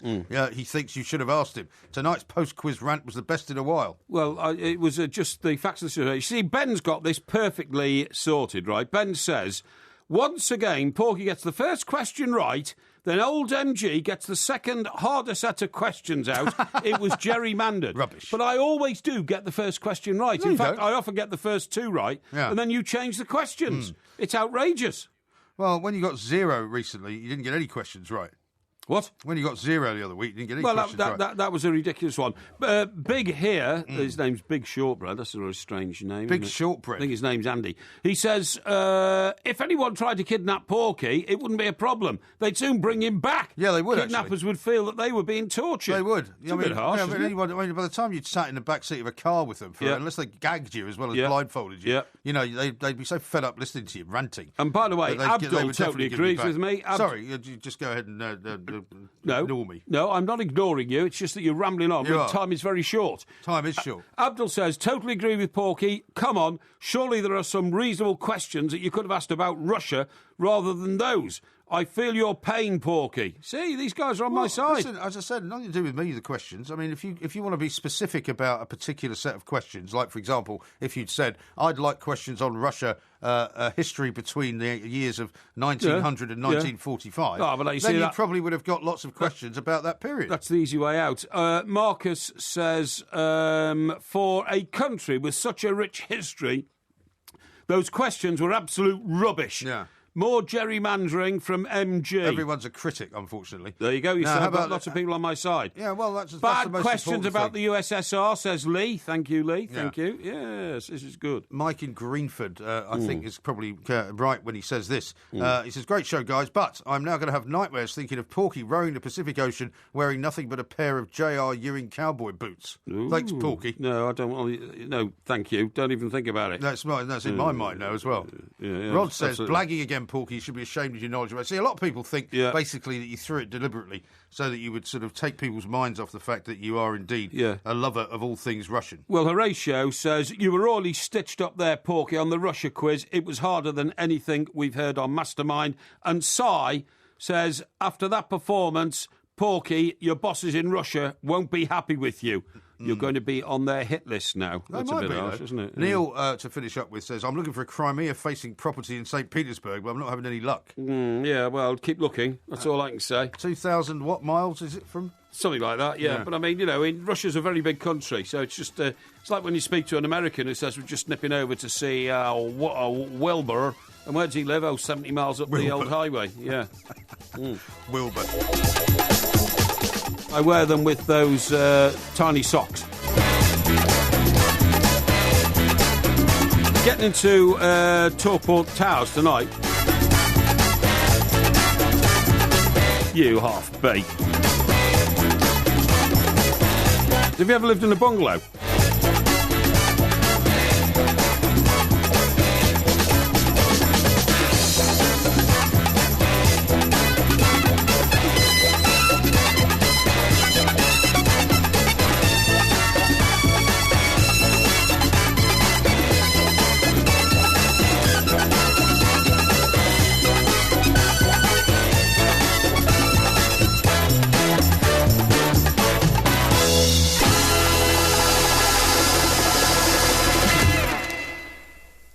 You're completely confused.